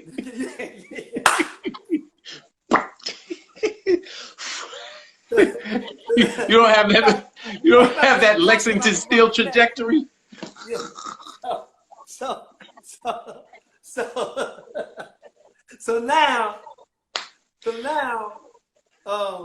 what up, man? What up, Marty? What up, Maddie? What up, Maddie? My man, M. Maddie, man. What up, Watts? Marty Watts in the house. I'm looking, and I'm almost to that last bit that that after this, I ain't got shit else. It's over, right? Right? And I'm looking, and they say, and I see Adele coming in. She got on, I think she got on sweatpants. She got on a sweatshirt. Her hair all fucked up. She ain't trying to get cute. She got no fucking shoes on. The bitch went on stage with socks, nigga. I was like, look, I'm not gonna give her time to go get pretty. Fuck this. Fuck this. And she one of my OGs. I love Adele. Yeah, like, Adele's come dope. to the stage. she was walking to go to the dressing room. Come to the stage. Yeah, because you know, once you hear your name, you know, right? Yeah, Scott. Once you hear your name, nigga, you committed. It's like, yo, I'm like, come to the stage. Woo, thank you, Jesus. And then boom, and she killed that shit. She went on stage, told the story as a vet does, as a legend does. Right. She goes on stage, she tells that story, man. She kills it, and I was like, woo, woo, never do it again. Woo. How long would you say? How long was the? Because everybody's stretching. How long did the show turn out to be? Because normally I'd say like maybe 2:15, maybe 2:30. Because what they did was they delayed. They started later to kind of give them time to get there. Right, supposed to start at 8. We started maybe 8:15, 8:20. They let King 3 go a little bit longer. Now it's still going on. They ain't just sitting there listening to the house music. You know, not house music, but the music from the house. Right. House music, motherfuckers in Chicago, like, yeah. No, not that shit. Fucking hate house music. I ain't gonna lie. Yeah, I love some house music, man. I'm telling you, I don't give a fuck if I lose fans. I fucking hate that shit. Okay. Chicago just somebody said, did Godfrey steal my Denzel? No, he ain't steal it. He gives me dap for it. There's no ain't no right there. That's another one. I love you motherfuckers, man. But yeah, man. That's the Def Tour story, man. That's like, what up, Jackie Perry? Jackie, what up? What up, so what up, Kush? So but you pronounce that, because it didn't. I don't know. I pronounce it. I say Kush. You can't say my show Triple X rated. You got that right, it is. Hey, so you were at the show in Detroit that Talent was talking about? Yeah. Now let's tell now. First of all, I'm on a high that night. That's my first standing ovation. At that, okay. Detroit, Michigan. I think it was 1995. Def Jam tour, Fox Theater. Done 2 shows. And this is I use Reggie. Shout out to Reggie. Reggie was a great writer. Reggie. I use him as a teaching tool. I don't say his name, but I use him as a teaching tool. When I talk, I don't teach him as a story to help comedy. Right. So I got my first standing ovation. Okay. And didn't know it. Oh wow. I hated my set. Really? Why? I flubbed 2 jokes. I'm a perfectionist. You're a perfectionist. Okay. I'm a perfectionist. So I flubbed 2 new jokes I done. And I said, good night, y'all. Dropped my head and walked off stage. Now I'm backstage pissed off. You know, host come back on, bring on the next comic. I'm backstage, man, kicking shit. Pouting like a little bitch. Kicking to come back. They're like, man, what's wrong? I said, man, I fucked up set, man. I fucked up 2 jokes. He said, what the fuck you mean? He said, you got to stand up. I said, what? I said, nigga, they stood up. I was like, really? I said, man, they stood up. You ain't even know. That's hilarious. Man, because I'm like, man, I felt like I cheated them. I fucked up. They didn't know I fucked up 2 jokes, but I fucking knew. Right. And I was just mad. And I was like, wow, I got my first stand over. And this is in Detroit, you know, and so that show, first show, and Reggie and Talent kind of had a little thing already going. Yeah. And Talent. You know, right. You can hear the story. I don't give a fuck. Right. You know, I got hands, so I don't give a fuck. E100. So, because I looked up to Reggie. Reggie broke my heart one time. I'm gonna tell you that story. This is why I kind of like fell out of So, and not romantically, pause, motherfucker. Right. So, Reggie do the first show. This nigga was on fire. When I say on fire, he blinked. They stood up. This nigga killed that shit. Now, this Detroit, Michigan. Killed that shit. Right? Second show, same night, Same city, Mm-hmm. same lineup, different audience. Later show. Later show. Makes a difference. Reggie died the death of 1,000 fucking dogs. Mm. And we all do it. I'm not clowning Reggie for that at all. We all Right. And we all have off nights. Take our L's. But it taught me something that night. That's why I'm telling this story. Because it taught me something that night. Reggie was backstage, you know, because he had just had a killer fucking set the first show. Yeah. The next show in between, you know, second show, he may have mailed it in. When we say mailed it in, it didn't have the energy of the first show. Right. Mailed it in. So it was set wasn't going with it. And as Talent told it very correctly, you know, but I'm gonna tell you what Talent left out. Ricky Harris is hosting. Okay. Right? So now, second show, Reggie didn't have a good set. Booed off stage, left before his set was over. Right? Okay. My shit ain't moving no more. Hold on. Move. I ain't scrolling no more. Okay. So now, Ricky Harris is reckless as a host. Love him, rest in peace. He was reckless. He on stage like, yo, you have a good time tonight? We staying at the Athenaeum Hotel. Party at the Athenaeum. You tell a crowd of 5,000 motherfuckers. Right. What hotel we staying in? Which is only not far from the theater. Right. It's walking distance. Man. So now, the lobby is full of motherfuckers. And at a restaurant there, like Talent said, and all that shit. Right. And you know, we go upstairs to our rooms. You know, everybody go to their room, they freshen up. Right. You know, wash the dick off, you know. Go back in the lobby or hang out at restaurants, go looking for pussy. Let's keep it 100. Right. And then that's when the story picks up when Talent comes in. Okay. And that's where this shit started. But you don't ever tell the audience where you stand. Right. Harris did that shit. But here's the thing. The lesson I learned from that was, even if you get a standing ovation first show, throw that shit away. Yeah. Because the new audience. That's why what up, Art? My man Art. What up, Art? What up, boy? Oh, look, Talent's on here. Talent said, asking about, hold on. He said, my shit ain't scrolling. I don't see everything. Oh, Talent said. Before you do that, let me finish this. Let me finish thought. Okay. Don't hold that thought. So now it's like, that's why I tell comics, just because you have a standing ovation the first show, forget about that shit.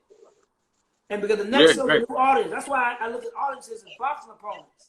Just because I knocked out the first nigga in the last fight, it's a whole new opponent. Right. You got to give them, you can't mail shit in. You got to give them the same motherfucking energy you gave like it's a friend. That's why I changed clothes in between shows. When I played football in high school, second half, I changed uniforms because I was the shit in high school playing football. I got receipts, but I changed uniforms, come out second half fresh, ready for the second half. So I changed clothes on them shows the 2 nights. I need to be fresh again because it's a new audience. Right. The same tired, sweaty ass. No, I'm gonna be ready for that second show. But go ahead. So all of you out there who are performers and entertainers, man, don't cheat your second audience, man. Because they paid to see the show just like the first show. Right. Don't give them your bullshit. Don't mail that shit in, man. Don't go hard, as hard, if not harder. Like if you can turn up even higher, turn it up even higher. It's like a quarterback throwing, and if you bomb, let that shit go. It's hard. Right. But let that shit. It's like a quarterback throwing an interception. Forget that last series. We're in for a whole new set of series. Yeah, it's control alt delete. You start every time you're on stage it's a new show. So you gotta readjust, make a, you know, people don't realize that, you know, when you're on the road, you know, people always think, oh, that must be, it's so fun, and it is, but the show is a lot, because not only are you mentally preparing before the show, but you're doing your show, and then after the show you have the meet and greet that can last for an hour plus, and then you got to do it again. Let me talk about that before I give Darnell Jones a shout out to watching my house Chicago in the house. Yeah, fuck, I love Chicago, but fuck house music. Fuck your hot dogs. I like house music myself. Chicago. I'm gonna tell you right now.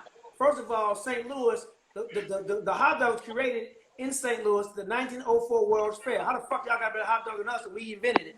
Number two, the goddamn pizza deep dish, that's a pot pie, goddamn it. They ain't goddamn pizza in St. Louis, the best goddamn pizza now.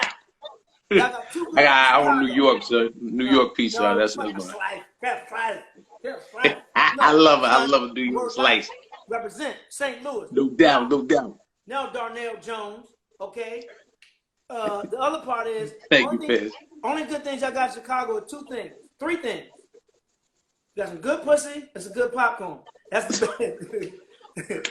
Peace to Kuwait. Somebody just said good popcorn and Michael Jordan. Y'all can claim them three. But your hot dogs, your pizza, fuck out of here. Now, when it comes to hip hop, y'all on the map. Y'all got some dope ass MCs out of Chicago. My hat go off to them. It would, but I ain't got a hair.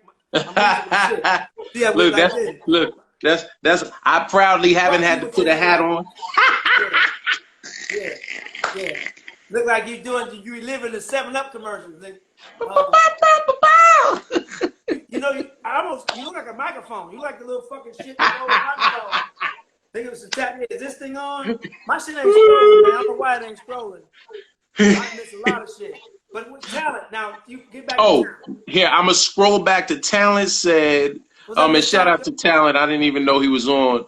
But he said, damn. Everybody yeah, man. He here he is, I got it. Ask the nigga. Nigga spelled Nigra with an H. He said it like a slave. Ask the niggas. Oh.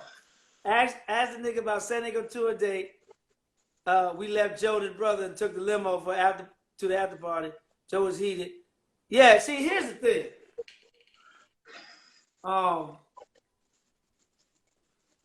It's not a secret that me and Joe don't get along. There's no goddamn secret. Okay. And I don't hide that shit. Right. But that's why I said me and Talent was cool as fuck, because on the tour, me and Talent would hang out. Like, Joe was a star. Right. You know, he's still a star, but he was a star back, you know. Kid Capri was star, right? Adele, all star. So we go to the after party, they in VIP. I hate that VIP shit. Right. I'm sorry. It's not me. I like to be amongst the people. Right. Like, man, you out there? Cause I used to go. I'm gonna go scope out. I want to go see who you know. Right. I'm trying to score after that. Right. Right. So I'm looking. Me and Talent looking for bitches. Let's be honest. Let's keep 100. Right. Talent, putting your business out there if you had a girlfriend back there. Talent don't care. Of all the people, you know, Talent don't care. So Joe be all mad. Who you was, nigga? Man, motherfucker, man, you can't just do that, man. I'm like, dude, I'm cool. I ain't with that all that. Man, no, motherfucker, you look like me. They gonna think you me. They gonna like, nigga, quit sucking your own dick, nigga. So me and Joe used to argue all the time, right? And don't like to talk and stay long, so we took the limo and went somewhere. I think we went to another party or some shit, man. And Joe was heated. Me and Joe always got into arguments about the fucking after party. Or hanging in VIP and all that bullshit, man. I mean, shout out to you those who do VIP and all that shit. Look, I'm a marketing major, and I got a lot of Jewish friends. That overpriced bottle service shit. Word. You know, I ain't never understood that. I'm not paying fucking $60 for a bottle of Patron in the fucking grocery store and then get to a club and pay $300 for that same goddamn bottle to get some pussy. Right. If my jokes wasn't enough to get some pussy, then forget all that shit. Right. Sparkles and all that shit. The sparkles are goofy, son. That's the goofiest when I see women in the club. Like, what are you doing? This is a 5-year-old's birthday party? And you see the women. You can see where it goes. Right. Anyway. But yeah, talent. Did he ever tell you a story where him and Reggie got into a Jonan match?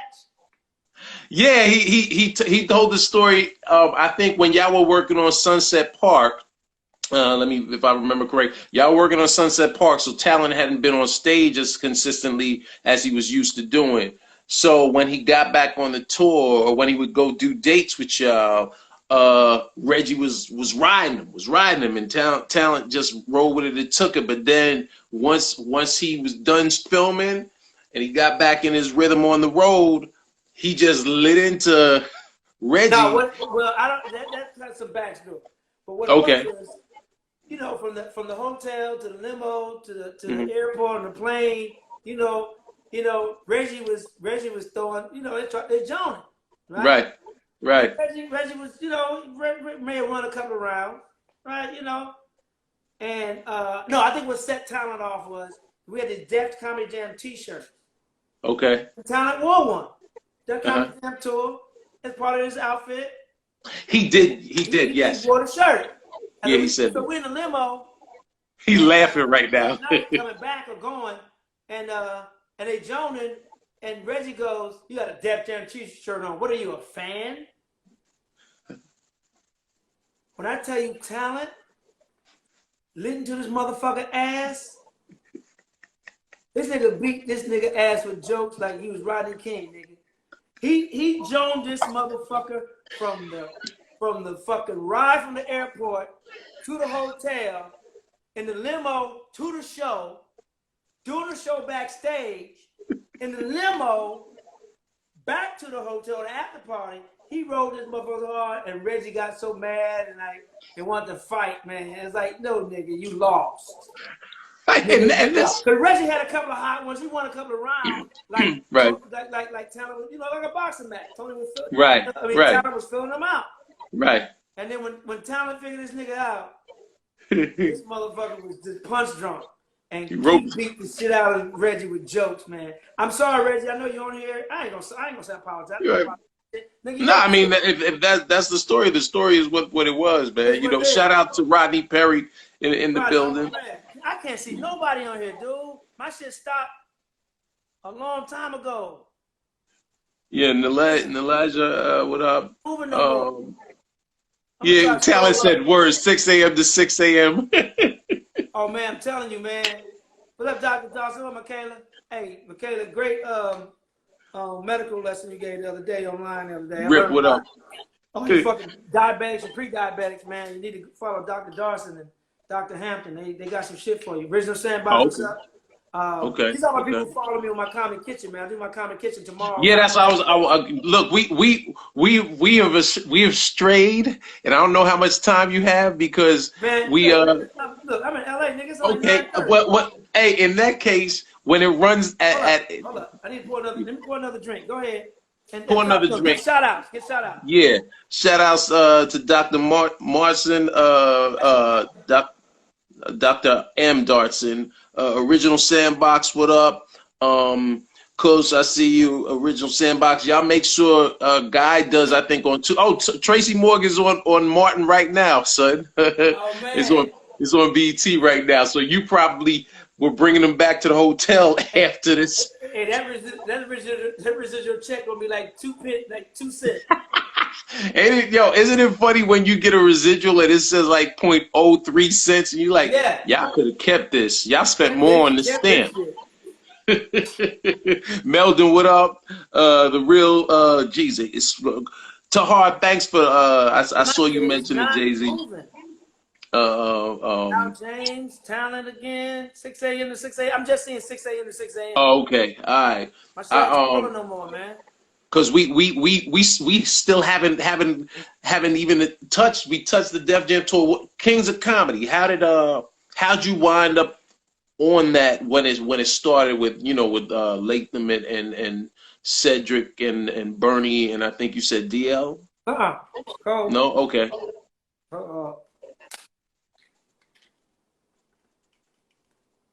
Oh, somebody said they just got a residual for $1.21. I got a bunch of them.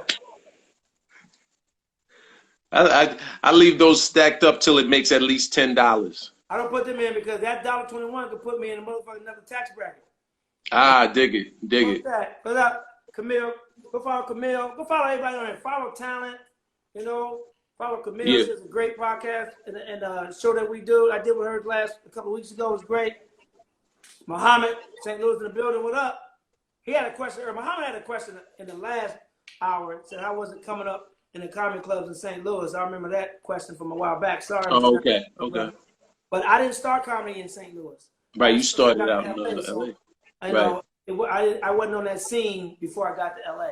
I remember the club. I remember out there. Said had a club out there in St. Louis. I remember doing, or people said had something to do with the club. Damn, I don't remember. I don't the remember room who. out there. Yeah, it was. Bell Crawford had the Sanfords. Yeah, what? Sanford It wasn't. shit. Lavelle didn't host it. I don't remember who hosted it. Was it the club downtown? I think it maybe was one downtown. Nah, this joint was like out in like a strip mall. I remember that's where I met Owen Smith. Me and Owen Smith. Shout out to Owen Smith, man. Funny as fuck, man. Yeah. What's her name? Was that Coolish? So, Oh, ask that question again. Let's finish where we were, and I'll tell you how I met Tony Rock. But nah, you can go ahead. I met Tony in New York. Kings of Comedy. Oh yeah, with the Kings of Comedy. How'd you wind up? Because I was doing Fat Tuesdays, which at that time was probably the hottest night in the country. Right. In a mainstream club, because I'm telling you that night, not to give too much away, I'm telling you that's where you see Denzel, Prince, right? They all pop up and be in that. Right. You know, Richard Pryor would come. I mean, just the talent was amazing.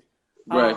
Rest in peace, John Singleton, F. Gary Gray, Quentin Tarantino, Bananas. So anyway, Owen Smith is funny as shit. You're right, now James. Not James. He is funny. That's my man. So anyway, so Kings of Comedy, man, because I guess I was likable and I had great rapport with all the comics. I was one of the ones that had like out like real beef. I had beef with you, but I wasn't gonna let it out back then. Right. I didn't have hands back then. I got hands now. So I still fight at 51. I don't give a fuck. I never too old to fight. Anyway, keep you one. So man, that tour grew me up. And I said this on the Steve Harvey show, the talk show he had. That tour grew me up, man, because at that time it was me, Bernie, Cedric, and Steve. Okay. Right? Again, for those who joined late, I was doing comedy 5 years. So I was more like the prince of comedy. I wasn't the king of comedy. All right. That's honest. They had 15, 20 years already in the game. Right. And I learned on that tour, man, because we did 52 shows, man. And I would go and see their sets night after night. I knew what jokes they were saying. I knew the punchlines, but I would laugh every fucking time.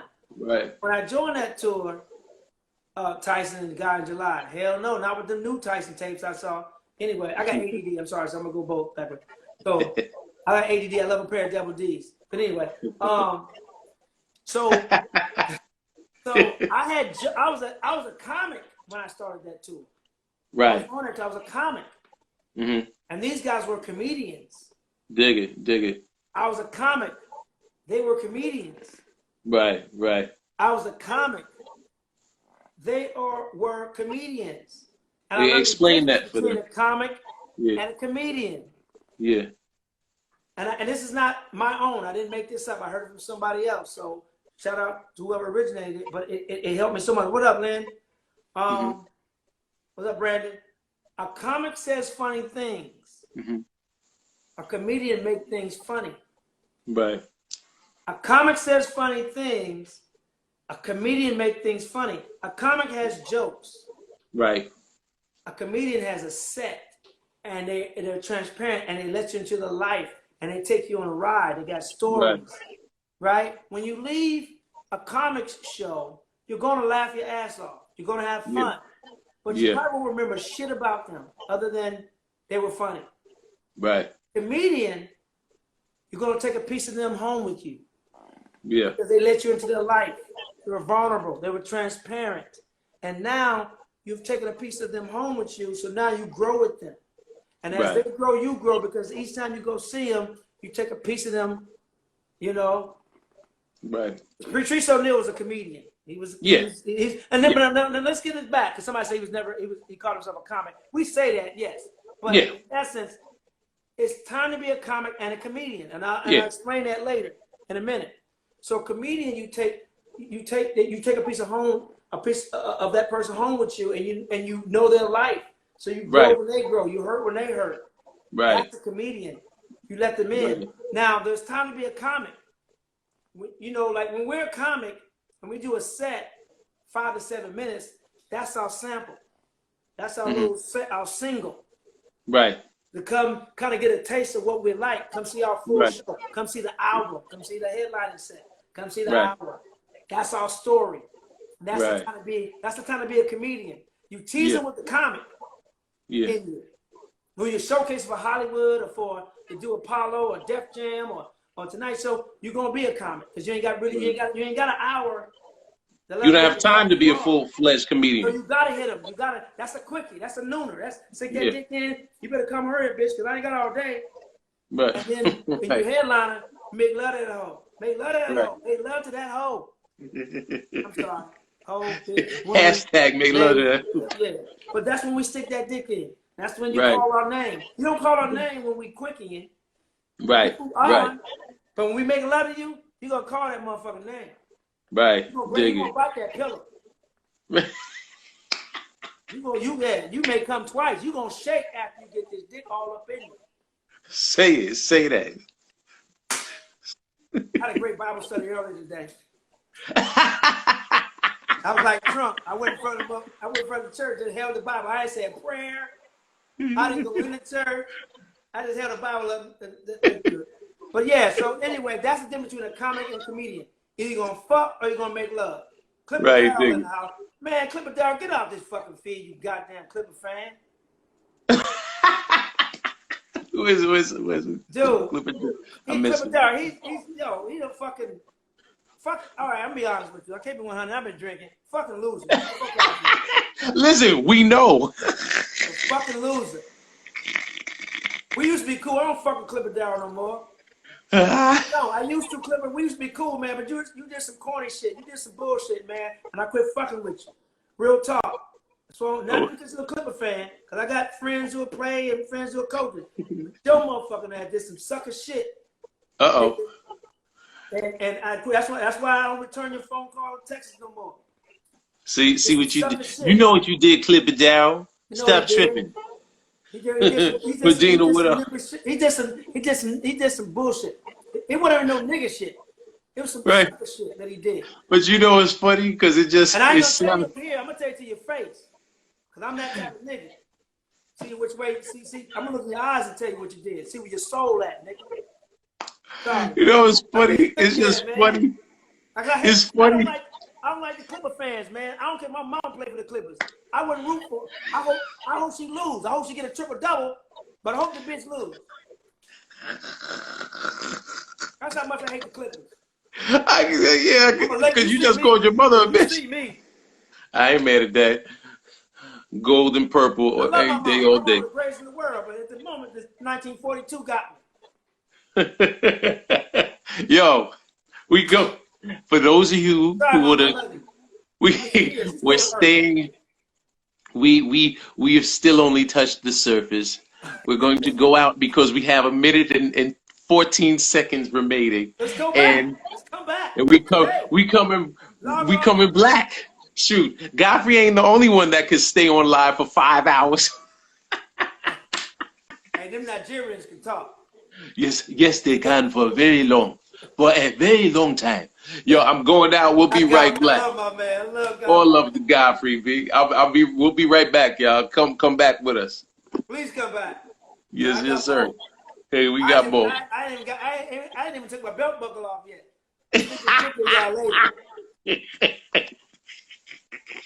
What time is it? We're back. We came black. I told y'all we were coming black. Hold up. It's only 12:47. It's not even late. It's early Tuesday morning. That's the way to look at it. It's early Tuesday morning. Hey there. Hope I ain't keeping people awake. Hey, K, don't play. I see you. Flanagan, Ricardo, what up, son? KK Holiday, I see you. Tracy Lauren, Guy Torry. We're going back in right about now. We're having. This is why we do it. Like I love doing this. Medina, I see you, Joy. What up? Yeah, is that your Bible?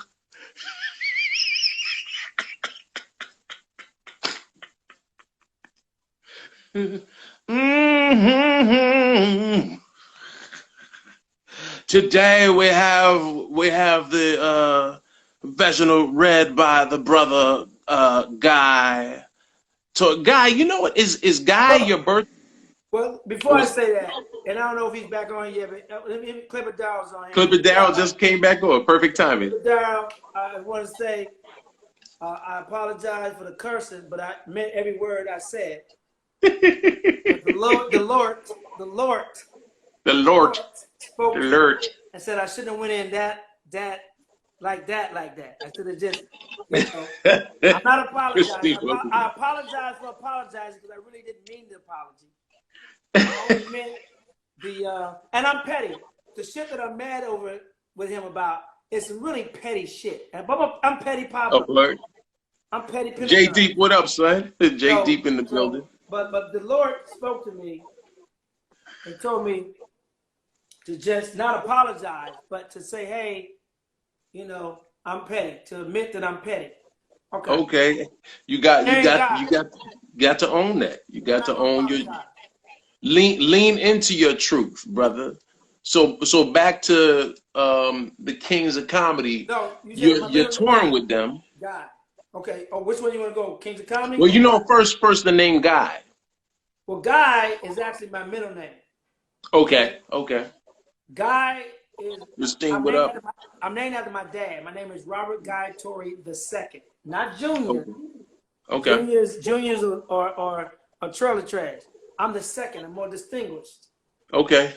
So, I think that's why me and Joe got beat, because Joe older, but my dad named me after him instead of Joe. Oh, we finally find out the truth, finally. So, Capricorn trait. You're absolutely right about the Capricorn trait. Anyway, so Guy, I thought Guy was a weird fucking name. Uh-huh. So I got to college. Uh-huh. When I got to college, as a freshman, there's a group that came out that all the women loved. Yeah. And women like, oh my God, you heard that new group? They sing this song called Groove Me. And then I'm like, Guy. I'm like, that's my middle name. It ain't over. I'm like, that's my middle name. So all the women love the group Guy. Right. Fuck that. We're going to do what we're going to do to get the women. I switched from Torry to Guy because we went by our last names. Okay. Like the military. My older brother, was Torry 1. Joe was Torry, Ramon. Joe was Torry 2. I was Torry 3 because there was 6 of us, but we were the 3 boys. Okay. So, were y'all military? Was your family military? My dad was military. Yeah. Okay. No, because you said y'all went by last names. I know that's a very military. Yeah, I was in the army, so last name. It is. Ramon, Joe, and Robert, nigga. Right. So Torry. Torry works. They were like Tony, but with jokes. They stole it from us. No. Right. Torry. So yeah, man. So that's how I got the name Guy. People think it's a made-up name, a Hollywood name. No, I started using Guy in college in 1987, 88. Okay. Godfrey, what up? Godfrey in the building. Godfrey in the building. Strong face. Him and D-Lay got strong faces. They got them faces with like they lift weights with their faces too. Like they buff, but it ain't enough to have muscles all in your arm. They do face ups. Him and D-Lay. Face ups. Strong face. He's stupid. This dude's Thank you, but I'm not worthy of that title yet. But wait, I'm working on that. We working towards it. So, I'm trying to see Godfrey how to smoke cigars, man. Oh, probably. Godfrey does everything. Godfrey, right? It's what time? It's okay. Godfrey I'm sure hasn't gone live yet. We have Godfrey for another maybe 10 minutes, and then he gets ready. Real quick. Yeah. If you're on here, you follow me, or you follow Dean. Go follow. If you don't follow us, follow Dean Edwards. I am Dean Edwards. Follow Godfrey. And follow me if you're not following me. Follow all of us, please. Yeah. Godfrey is another amazing comedian. A beast. As is Dean. So when we're in your city, come fuck with us. Come see us, man. Come see us, all of us. Follow us. You'll know when we're in your city. We're going to advertise it. And we're going to be there. So we ain't us without y'all. So please follow us on our Instagrams, on our Twitters, on our Facebooks, on our YouTube. Follow all of us, man. Yeah, yeah. And Godfrey just said, Negroes don't age. You got that right. Man. That's the beauty of melanin popping. No, titties and tequila. And then there's that. For me, yeah, I was gonna say, look, because you stopped drinking it and eating meat, but it. I go on and off, man. Okay. Kid Capri in the house. Kid Capri in the house. Kid Capri in the building. Man. I told the Kid Capri story about when Adele Givens was late to the show. hey, let me tell you something. The Kid Capri story between Joe, my brother Joe, and Kid, dude, let me tell you, they both alpha males. They both stars, like legends, both. No doubt. Tour, they would go at it like who had the better hotel room.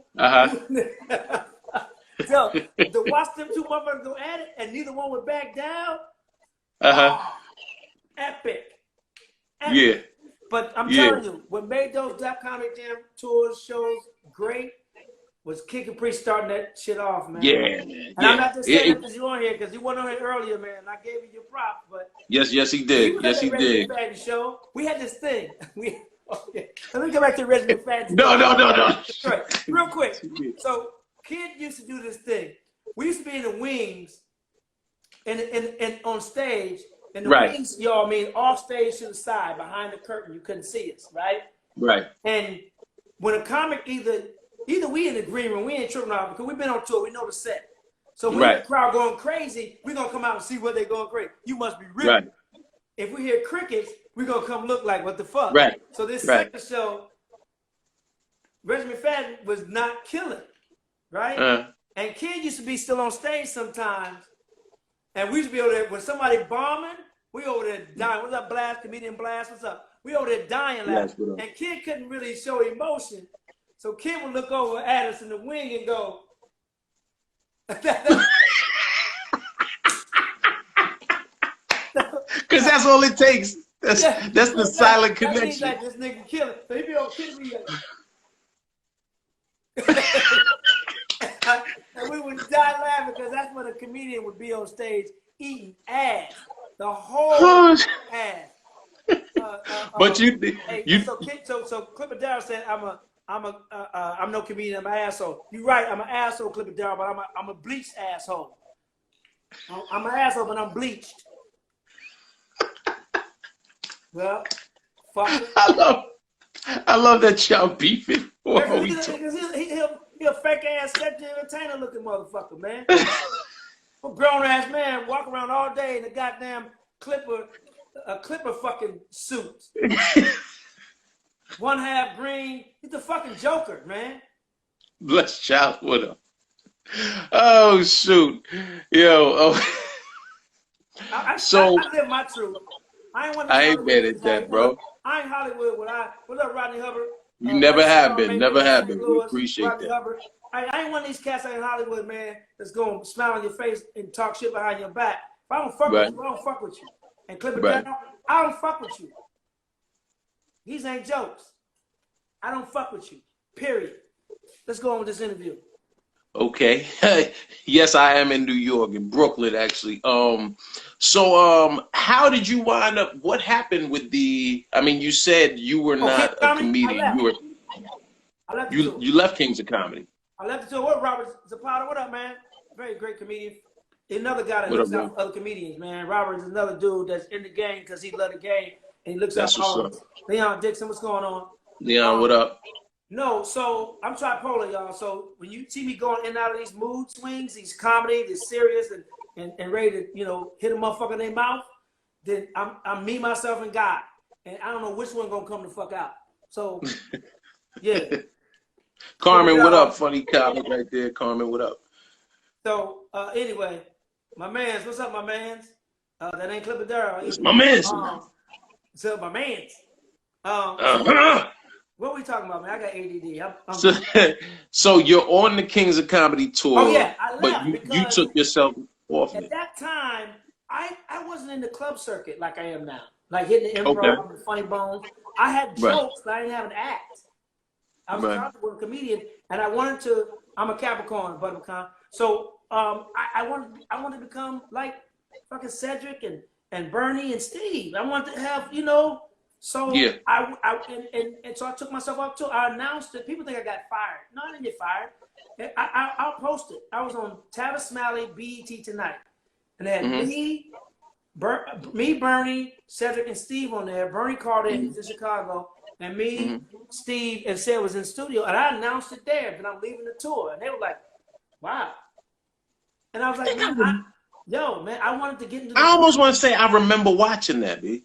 I wanted to get in the gym, man. I wanted to be fucking great. So I was like, okay. And then at the same time, I ended up booking a TV show. And somebody mentioned earlier, The Strip in Vegas. And back then I was getting paid $3,000 a show. This is 98. $3,000 a show for 15 minutes hosting a show. TV show was paying me $30,000 a week. It's a UPN show, so $30,000 a week. That's good for UPN. Right. So $3,000 a week versus $30,000 a week. I'm gonna take the $30,000 a week. Right. So, and the show ended up going 9 episodes, great ratings, but there was a big beef between the executive producer and the producer. So, yeah. So, and the show. So 9 episodes. Right. So yeah, it went away. But anyway. But you did 9 episodes. Hey. For that check, that's a nice. Do the math. Yeah. And residuals after that. Yeah. So. The thing about it was, they were going to do the tour when we were actually still on tour. Okay. Will Smith Company, Overbrook, James Laster came, but at the time, they were offering to do the movie. I meant the movie. They were going to do the movie when we were still on the Kings of Comedy tour, but the money they were offering wasn't enough for the Kings. It was enough for me. Right. Prince, but it wasn't enough for them. What up, Roman Murray? What up, boy? What up, Roman? What up, son? So it wasn't enough for them, so they ended up not doing it, and I left the tour, and they replaced me with DL, which was a great replacement. Right. Right. He was a comedian, not a comic at that point. Yeah, he was more of a comedian. He was more established than I was, and at the time, he had a show on ABC. So marketing-wise, I mean, you bringing that white money. Right. I mixed with the black money, and he could hold his own. Because at the time, they went to other comedians for the Kings of Comedy tour as well. And they were like, they passed on it. So they were like, who else are selling out 5,000 seated by themselves as headliners? Right. And they took surveys and all that stuff, and it ended up being like Bernie, Cedric, and Steve. Dig it. And then throw Guy in as a host to open up. Now, when I left the tour, they moved Steve to the host. Okay. Brought Damon Williams in, shout out Damon Williams, Chicago. Right. I heard. They went to warm up, and they was like, I didn't have a warm up. Okay. Every other city they have a local guy go up sometimes, but American History X, thank you. That was Butter Pecan. Thank you for watching it. Oh, you just watched American History last week. Great movie. The thing about it is, so they brought Damon in, who killed it as an opener, and then Steve would go on and kill it as a host. And then blah blah blah blah blah. So that's the story of the Kings of Comedy tour. Okay.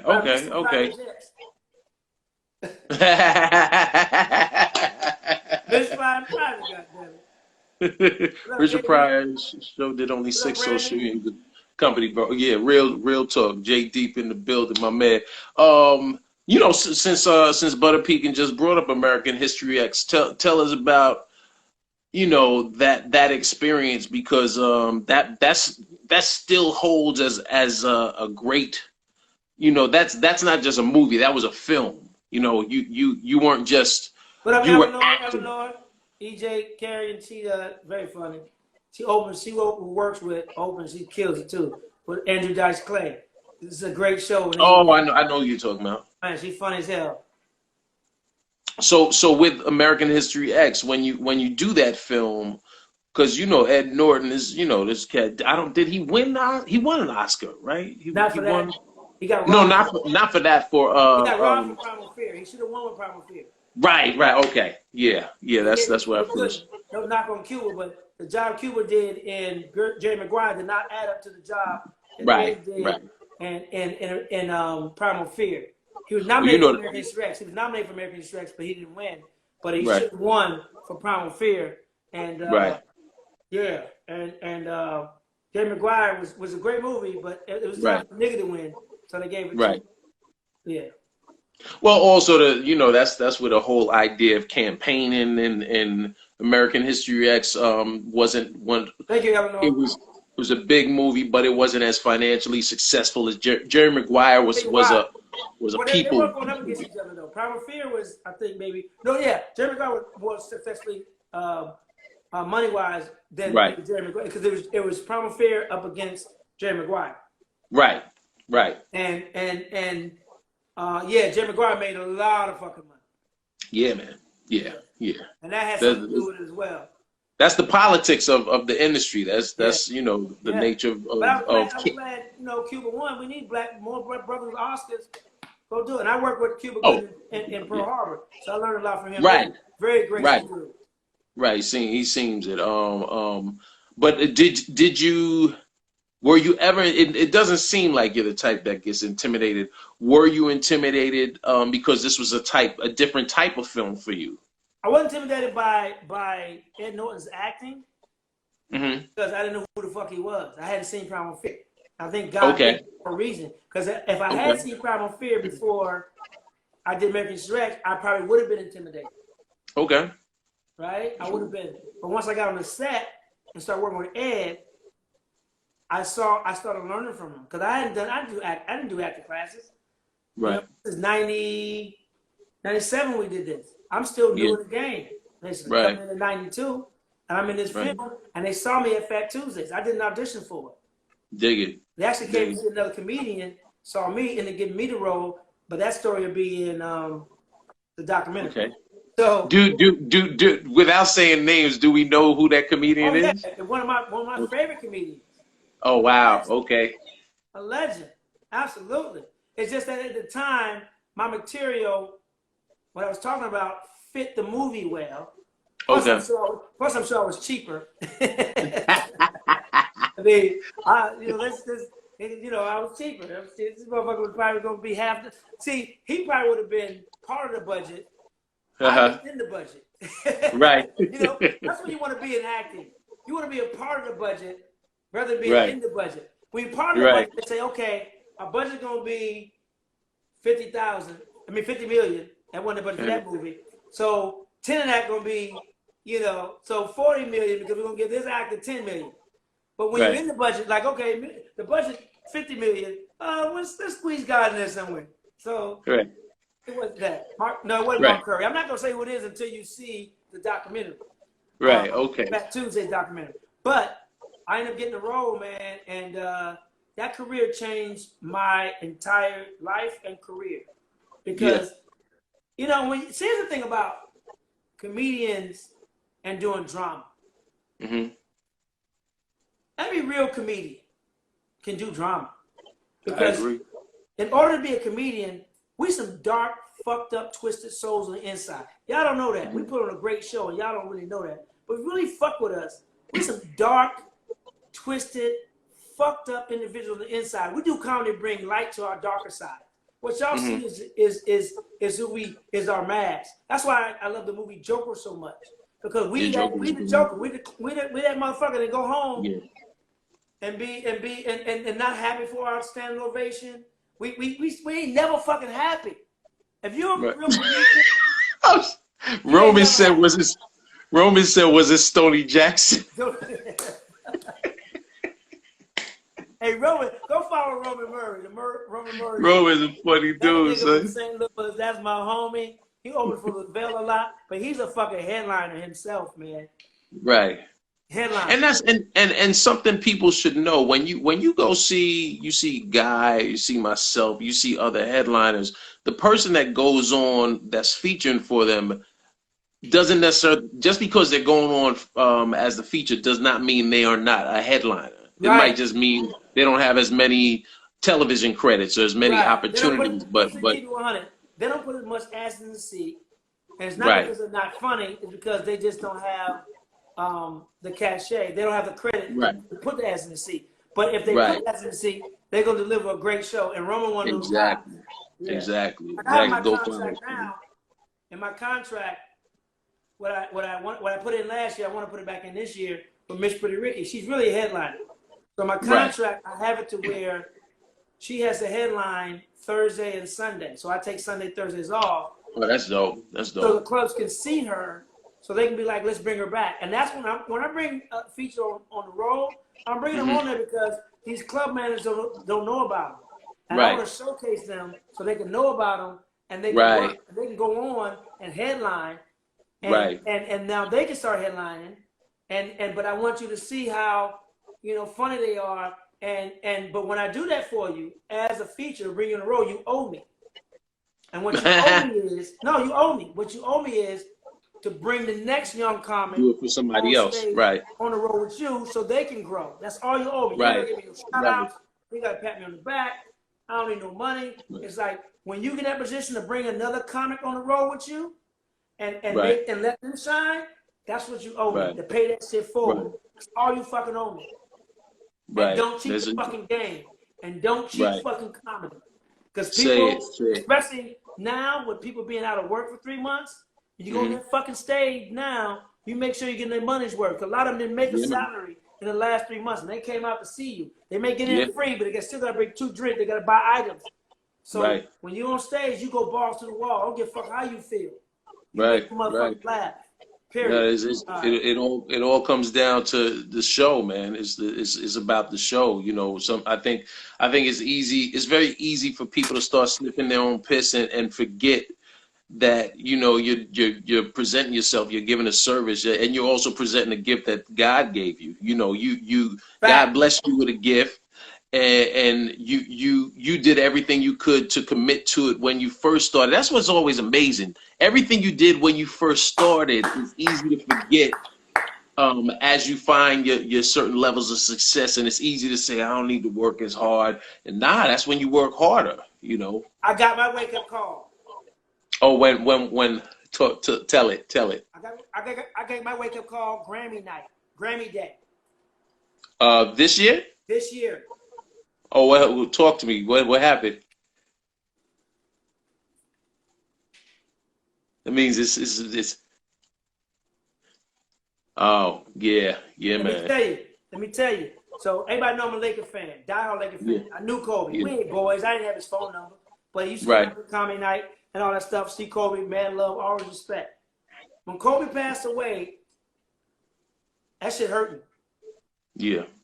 And me and Regina King, no slight. I mean, no name drop, but that's my sister. We cried on the phone for like 45 hours because her work ethic is sick. Kobe's work ethic was sick. Right. When you saw the show earlier, my work ethic was sick when I first started. When Kobe passed away, everything is spiritual to me. This COVID-19 shit is spiritual. Yeah. But Kobe's passing was spiritual because you've given somebody a gift before that you really admire or you really love. And you picked that gift out specially for them. You gave it to them. You couldn't wait to give them that gift. And when they were so excited with that gift and they took care of that gift, it made you feel good. Yeah. Then you gave somebody a gift before to where they didn't appreciate it. You picked it out specially and they were like, oh, okay, cool, thanks. And you like, fuck them. That's what God does to us. No one's born without a gift. Right. And when God gives that gift, it's your job to put all your all in that gift. You go balls to you sacrifice for that gift. Yeah. You sacrifice for it.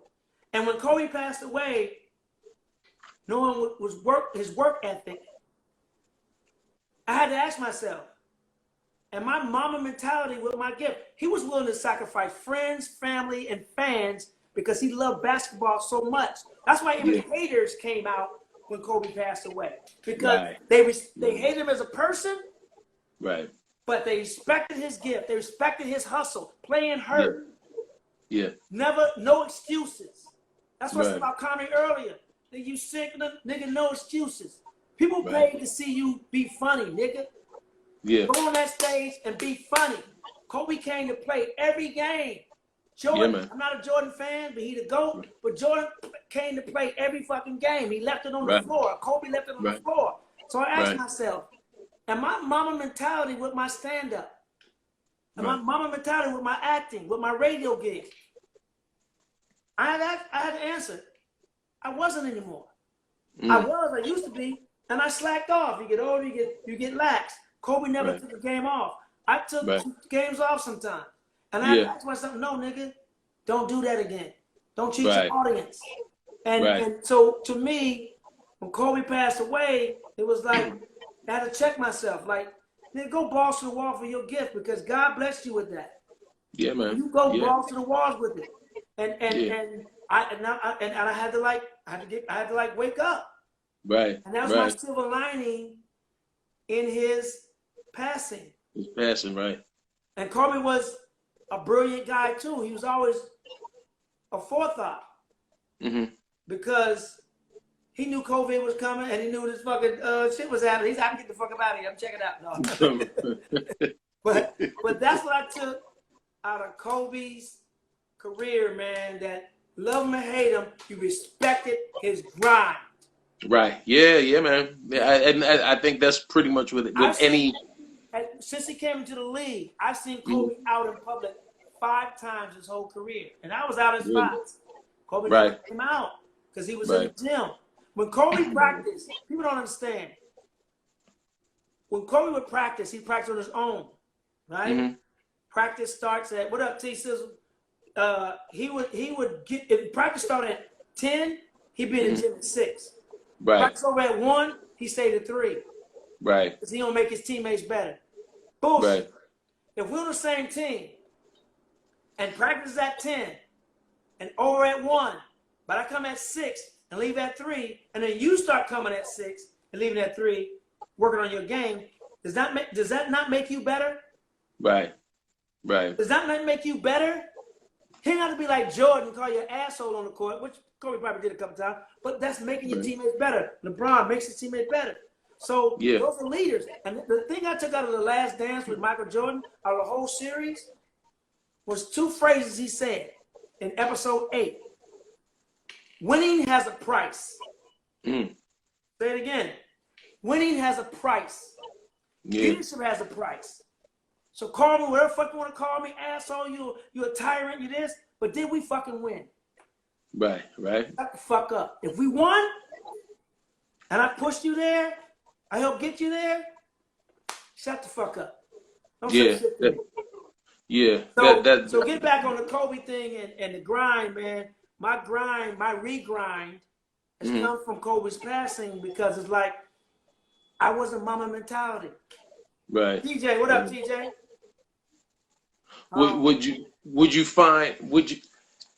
How did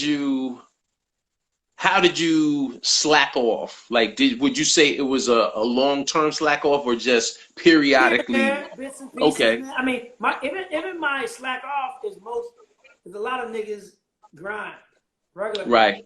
I'm insecure in a lot of areas.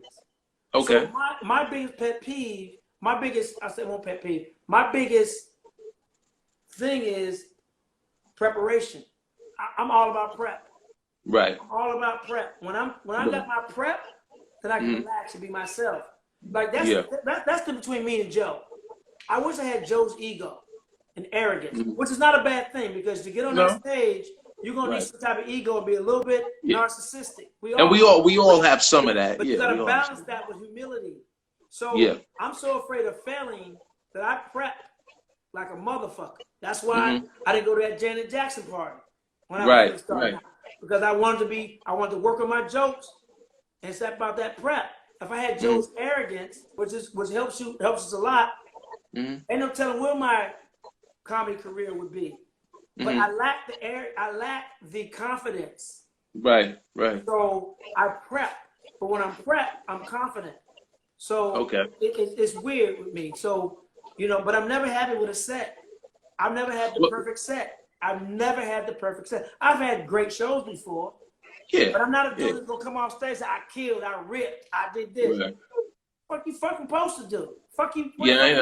I'm never give myself a 10. I've had 9s. I hover around 8. I hover like the mid B range, in the 80s. You feel good, they laugh, but you're better than that. Right. Right, and it also always gives you something to shoot for. If you're saying to yourself, "I'm hitting 10," where do you go from there? If you're saying then you're perfect, then you're Reggie McFadden at the Fox Theater in Detroit. that's a callback. Don't Reggie it. You just made Reggie into a verb. Don't Reggie it. Don't Reggie it. Reggie, I'm more than happy to have you on to explain your side. Oh, let me tell you why Reggie broke my heart. Because I said that. Oh yeah, you did say. Okay. So Reggie broke my heart, not romantically, because I like tacos, not burritos. Tomorrow, Taco Tuesday, 3:00. Real quick, and plug you do Tuesday night Comedy Kitchen. Is that Tuesday? Tuesdays and Fridays. Okay. So you cook? I have like a handful of dishes. Well, let's talk, because I'll bring you to the kitchen. Okay. So when I started Fat Tuesdays, Fat Tuesday was, I'm going to say this, a legendary comedy night I created. It wasn't legendary because of me. It's because the people that came through there on that stage and in the audience, they made it legendary, not me. Right. So, but you were part of it. You were big. You created a space to become legendary. Yeah. Conduit. Yes, so, I was so excited because we were both managed by SLBG, Russell Simmons, Stan Lathan, Burstein, and Gray. Right. And I want to create a night to showcase other comics. Right. The workout room. And I know the SLBG clients, everybody who was in the management got carte blanche. So I remember being on Def Jam tour and Talent was there. And I was like, man, Reggie, you want to come work out? And I had the belly room. They gave me the smallest room, hold 90. Comedy Store got 3 rooms. Belly room holds 90 people. The original room holds 200 people. The main room run 400 people. I ended up going to the main room, but I started in the belly room. And I was so excited to tell, Reggie was Reggie McFadden. It's my Def Jam. He's fucking killing it on tour, except that one show in Detroit. And I was like, yo, man, you can work out anytime, man. You want to work out, just give me a holler. I got you. That's okay. They always stick the niggas up in the little room. I'm good. He was an elitist, and like, I'm too big for that night. Right. Like, he was just somebody I saw on TV who I respected his comedy, respected his writing, and I was like, damn, it just crushed me. He just right. I'm a new comic. I invite you to my room, and he just crushed it. Like, so I hold grudges. I'm petty. I told you I'm petty as fuck. Right. I hold grudges. I pray on it. I don't like it, but I hold grudges. This scroll's in my face. I know I ain't that handsome, but damn, it's a big one from Push Cold with him. But anyway, so I was hurt, man. Like, fuck, really? And then then the room got popping. Right. And I Be Rich, what up, son? Now Eddie Murphy and Richard Pryor, all them coming to the room now. Now Richie wanted to go up. And I don't, but I let him go up because I separate personal shit from business. Yeah. And he's still good for the show. I put him on stage. He caught another L that night too. So 2 nights I saw him catch L's. You just wanted to get that in. You are petty. Petty tendergrass. Guy is petty. You caught me, nigga. You caught me. So, hey. Oh shoot. Reggie had a friend who designed clothes, right? Some rubber shit. I don't know. It was some weird shit, man. Kareem. Kareem, what up? And so Reggie had some shit on, some weird outfit on, some overalls that were made out of rubber, black rubber, and the shirt was so skin tight. One of them Joe Torry ass shirts. I remember those shirts. Yeah. So Reggie was on stage, and he wasn't having a particularly great set. And somebody helped him. And the nigga's shirt was so tight and so form fitting. The nigga, the audience go. I think it was one of Snoop's people, because Snoop was there that night. And I think it was Sean Dog from the Dog Pound. And he goes, "Fuck you, nigga. Your shirt looked like it snapped at the bottom." A onesie? A leotard. What them dancers wearing? Leotard joint. Your shirt looked like it snapped at the bottom. And when I said that place erupted, when I say erupted, like Jordan hit the last shot in a game buzzer. Right. Reggie wrapped that shit up and got the fuck off stage, man. Yo. And as the host, because you're hostess, so you go on, do you address the elephant in the room? Absolutely. Right. Let me tell you a funny story about that. So let's take it back to when I first started. Comedy Activity, we were talking about it very early in the show. Comedy Activity, the first black comedy company in the country. I was just starting, but they used to let me host the amateur part, the first part before the real show started. So open mic time. Right. And I had so much game and wisdom that I was getting spit from Ricky Harris, my brother Joe, and just other comics who were around at the time. Right. I would give the other wisdom and shit to some of my guys who was with me. Right. So when you went on stage and bombed, I let you motherfucker have it. I used to take a dictionary on stage with me. And when you bomb, I go on stage with the dictionary, and I go like, whoo, let's look up the word comedy.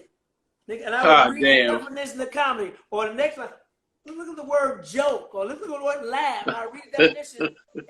But I go off stage and like, look, man, hey, and I was still new myself.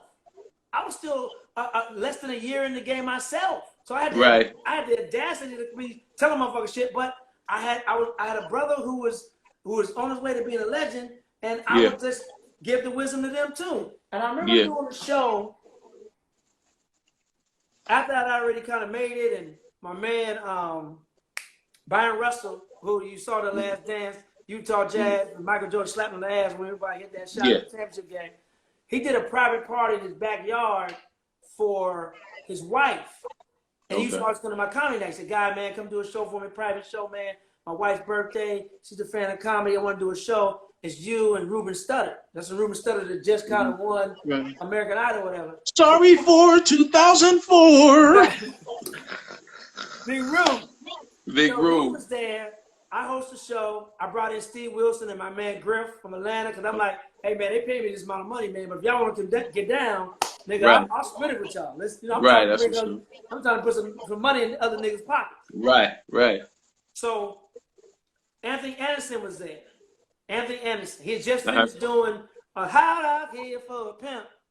Hustle and Flow. So I went on stage. I do my set.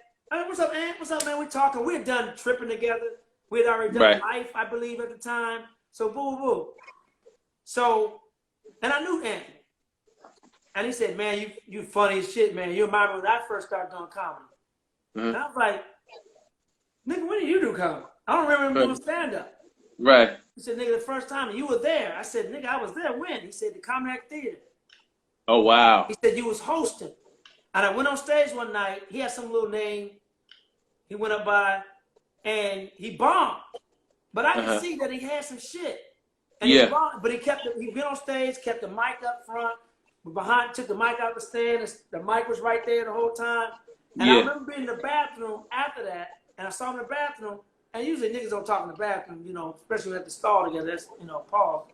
So I said, "Hey, man, you funny, man. You got some shit, man, And he told the story on Talib Kweli's show. Okay. He said, "Man, you were gracious." He was like, "Man, you funny, man. Just, lose the name and da-da-da. Take the mic stand, put it to the back." And I remember that conversation. I forgot who it was. I said, "I remember that conversation. That was you?" He said, "That was me, man." I said, because he stopped doing comedy. Right.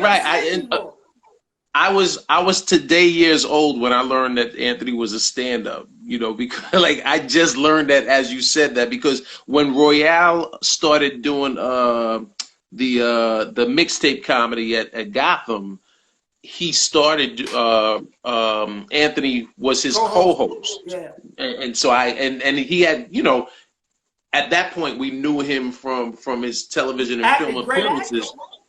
And so he had the stage presence, but I never knew he was a stand-up until right now. The confidence and the stage presence, he just didn't have an act back then. So the thing about it was, I'm like, "Damn, that was you?" He's like, "Yeah, man." I was like, "I remember that conversation. I just didn't know it was you. I knew it was some fat dude. Nigga. I didn't know it was you." Right. You never know, man. You Yeah, yeah, never man. know, man. But That's God has crazy. blessed me. My mom's an educator. My mom's a retired teacher. My sister Okay. was a retired teacher. My dad was a drill sergeant. So those are leaders. Right. And so it's in my DNA to just naturally want to be able to give the wisdom that I have and I've learned to others. And because I got enough of it, I ain't gonna run out of wisdom as long as God keep giving it to me. And I'm gonna keep giving it to you. Right. And my first name is Robert. My middle name is God. That's exactly who I am. Robert means bright. It means light. It means shine. Guy means guy. The word guy, the name guy means to guide, to lead. And my mom and dad were leaders, are leaders. And I've always wanted to lead, and I always want to give a good light and shine. So Robert, a lot of people live their whole life and not knowing who they are, and it's right in your fucking name. If you Google your name and look at the definition, that's exactly who you are. A lot of people go through life not knowing their purpose. Somebody said, "Oh, coming out of COVID, you're gonna walk into your purpose." Nigga, my purpose is to serve God. I've always been in my purpose. Right. My gift is comedy. My purpose is to serve. And if God is putting in my spirit to give this wisdom and knowledge to people, that's my purpose. So I'm already in my purpose. I'm just trying to make some money and with my gift and give back with my gift. Hey man, you know what?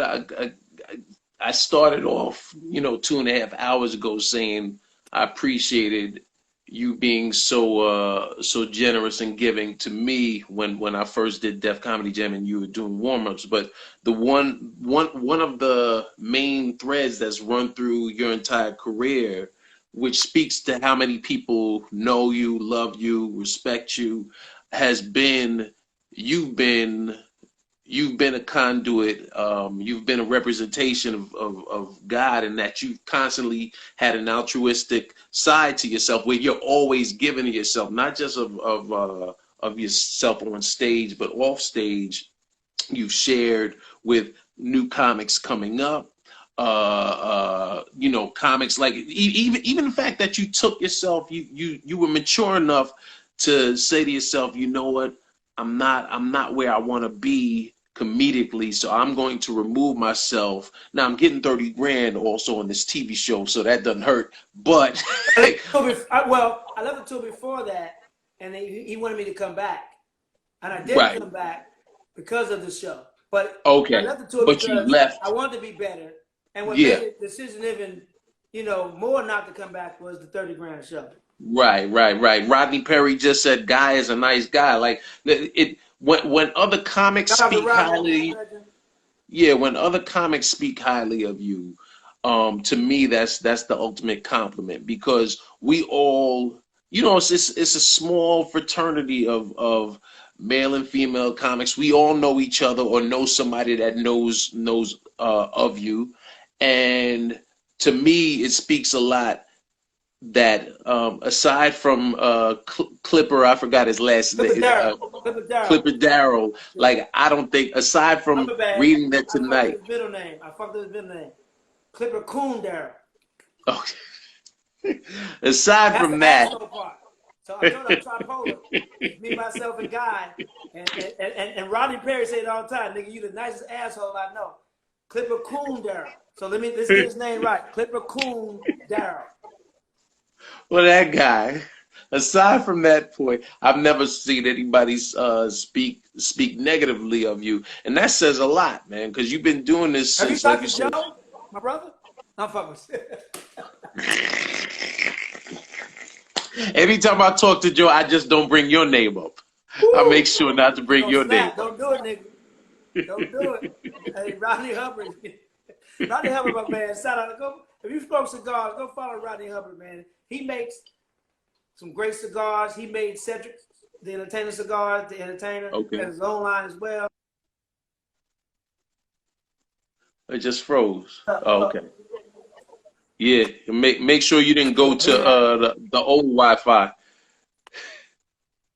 You didn't go to the old Wi-Fi. Oh yeah. Hey, B Rich, B Rich been rocking with me since the original Futhamuckin Protocol on which y'all could catch on SoundCloud, the old episodes on SoundCloud and iTunes.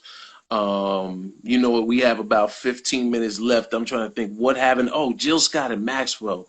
I just, you know what? I was just. I did that was such an amazing show, man. I did that tour at the wrong time. Oh, why would you say? Why you say? I think I was recently divorced. Oh. Oh. And you talking Maxwell and Jill Scott? So you caught all the Maxwell couldn't get to Maxwell, so they're like, well, you were funny too, guy. Guy put his foot in them too. That was a dope. My wife and I, we went to that show, son. That's Square Garden. At the Garden. Yo, hold up. Hold on, real quick. I'm gonna be honest. Hold up, do some shout out. Hold up. Okay, all right. Natasha Curry, what up? Look, I'm gonna tell y'all while Guy goes and uses the bathroom that I rarely am envious of anyone, and because I've been such a fan of Jill Scott's since before she popped. Oh, he came back. I was saying, oh, boom, raise it up a little bit. Raise it up a little bit. Yeah, dude. That was raise it up even more so we can see the bottom. Yeah, that was dude. That was yep. June 20th. Man, that was 10 years ago. Don't even feel that long ago. 10 years ago. Yo, that show was. I may have some 10-year-old babies out there in New York. No. All across city. No, I'm joking. All the tourist spots. Yeah, man, I remember watching that, and I was like, I was sitting there like, oh man, I wish I could have been on this show, just because it was such a dope show, man. It was such a, you know what? Watching Erica and Jill recently, that's how that show had me in the same mood. When Erica and Jill did the verses, it was just a vibe. The whole night was a vibe, man. She did 2 dates with us on that tour when Jill didn't do it. We did 2 shows at Madison Square Garden. Jill did one night, Erica did the other night. Oh, wow. And then same thing in Atlanta. We did Phillips Arena, and Jill did one night, and Erica did the other night. And I'm telling you, man, I'll tell you one thing. Maxwell's a beast. Yeah. But Jill made that motherfucker work. You know what? I'm glad you said it, because I've said it for years, and I've told people, I'm like, listen, I understand what, you know, the demographics that are going to come out to show you're always going to get more women, and so it makes sense that Maxwell closes because he's the sex symbol. Right. But Jilly from Philly, Jill Scott puts on what titties in them motherfucking show, man. What? Hold up, wearing Adidas sweats. Wearing the Adidas sweats. I was like, yo. You don't understand. She was a theater person before she was singing, so she has a presence. She knows how to play to a bigger room. Yes. Also very well trained. Yeah, man. And like opera. So she's beautiful. Yes. She's beautiful. And glows. And this part out. And she's beautiful. Beautiful, yeah. Yeah, man. It's like Jill glows. Look, I'm fanning out right now. Like Jill's album when her first album dropped, it was the type of album I remember getting it, and then I remember buying it and giving it to friends as a gift. You know, my mom's as a gift, because I wanted people. It's like when you get that dope, you're like, yo, y'all gotta check this. And then I remember when she we went to see her, because I knew her from like the Roots and the Black Lilies shows in Philly or whatnot. Yeah, I know none of that. Yeah, so then when she was coming to the Hammerstein Ballroom to headline a sold out show, this is off touring her first album, and that night she was presented with her record company presented her with a platinum album, and then she started crying. She was like, y'all don't understand. This came from y'all hearing this album and buying it for someone and saying, here, you got to listen. And I was like, that was me. That's how much of a fan I was. Man. Yeah. Because that long walk, nigga. Shout out, Jaguar Wright. Jaguar Wright was another one. I met a lot of great musicians on that. Robert Glasper. Glaspers, dope, fire. He was the music coordinator for Max, for Yeah. Maxwell. On the tour. Keon was on that. One of the baddest drummers in the land, Chris Daddy Day from Houston. Mm-hmm. He was Okay. I met my man Adam, who was music producer for everybody. He was Jill's music producer. Man, he's a genius. Adam was on that tour. I mean, I'm telling you, they had the greatest band. Both had their own crews, their own live bands. Right. And both bands was on fire. Yeah, and man. Last year, you should go back, joining off my man Aaron Camper was one of the backup singers who was a beast on his own. I'm telling you, yo, we used to go at it. Me and Robert Glass goes back at it. Who was darker every night? Nigga, you darker tonight. Nigga, you darker. And hey, me and Robert, we still today when we call it, hey nigga, who darker this week, nigga? I used to call him 11. I used to call Robert Glass at 11:59. Because his color was 1 minute before midnight. That was his name. What's up, 11:59? And we go at it, man. Yo, but it was apparent, like watching the show and watching how you put your foot in them and then handing it to Jill, who then handed it to Maxwell, man.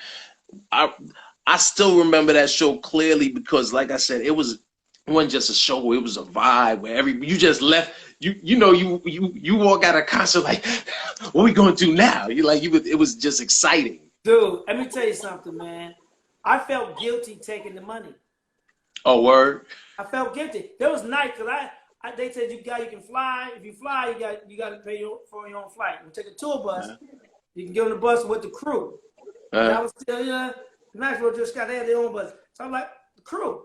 Because I always been that guy that liked the crew. I like hanging with the bus who really behind the scenes. Well, the fun is the hang. The hang is the hangout is really what makes the tour even better. Yeah. But here's the thing. And so the crew used to leave. The advantage of taking the crew bus was after every show, Jill and Max buses left to go to the next city after the show. The crew had to stay back a little bit. Okay. And I had to break everything down, do the money count. Right. So I get to go to the after party and hang out. So there was a method to your madness. That part. But also I was on the crew with Live Nation. Oh, the tech guys. The ticket people, the crew, and I got a lot of the perks. Right. I know a lot of the people behind the scenes, and it was just a bomb to do that, man. I mean that. Yeah. And as we started the show, I started as a PA, production assistant. So that was my world anyway. Right. You know how to maneuver. Yeah. That's my world anyway. But I got a lot of perks. Like it was a no comp tour. Like Jill or Max couldn't have comp tickets. Oh wow! Because I was on the bus with the ticket lady. You work the angles. Got to work the angles, baby. Got to work the angles. So I said that to say this. So the lady who had to pay me, paid me my money in cash, and I had so much fun on the tour. It'd be 3, 4, 5 shows. Guys, you go pick up the money. I'm like, oh. My bad. I forgot y'all paid me for this. Because it wasn't like hosting, like we usually do the whole show. I did my 15 minutes. And that was it. I can relax and I ain't got to come back on ever. So I'm enjoying the rest of the night. So it was just so much fun, man. Would you, once your set was done, would you stay in the wings? Would you go and sit like at the side and watch? In the audience? Yeah. In the green room, joking around with Jill's band if Robert was on stage, or joking around with when Jill was on stage, I was joking around with Maxwell's band. Right. If he was on stage, I was joking around with Jill's band. We laughing, drinking, fucking around. Yeah. The to me the best part of the road is when you're out with other artists, man, and y'all get to toss it up because you reflect on. I get, like you just said, I get paid for this, and then you think back to when you were a kid or when you were just starting. You were just a PA on Martin's show, and you were just starting to get your mic time.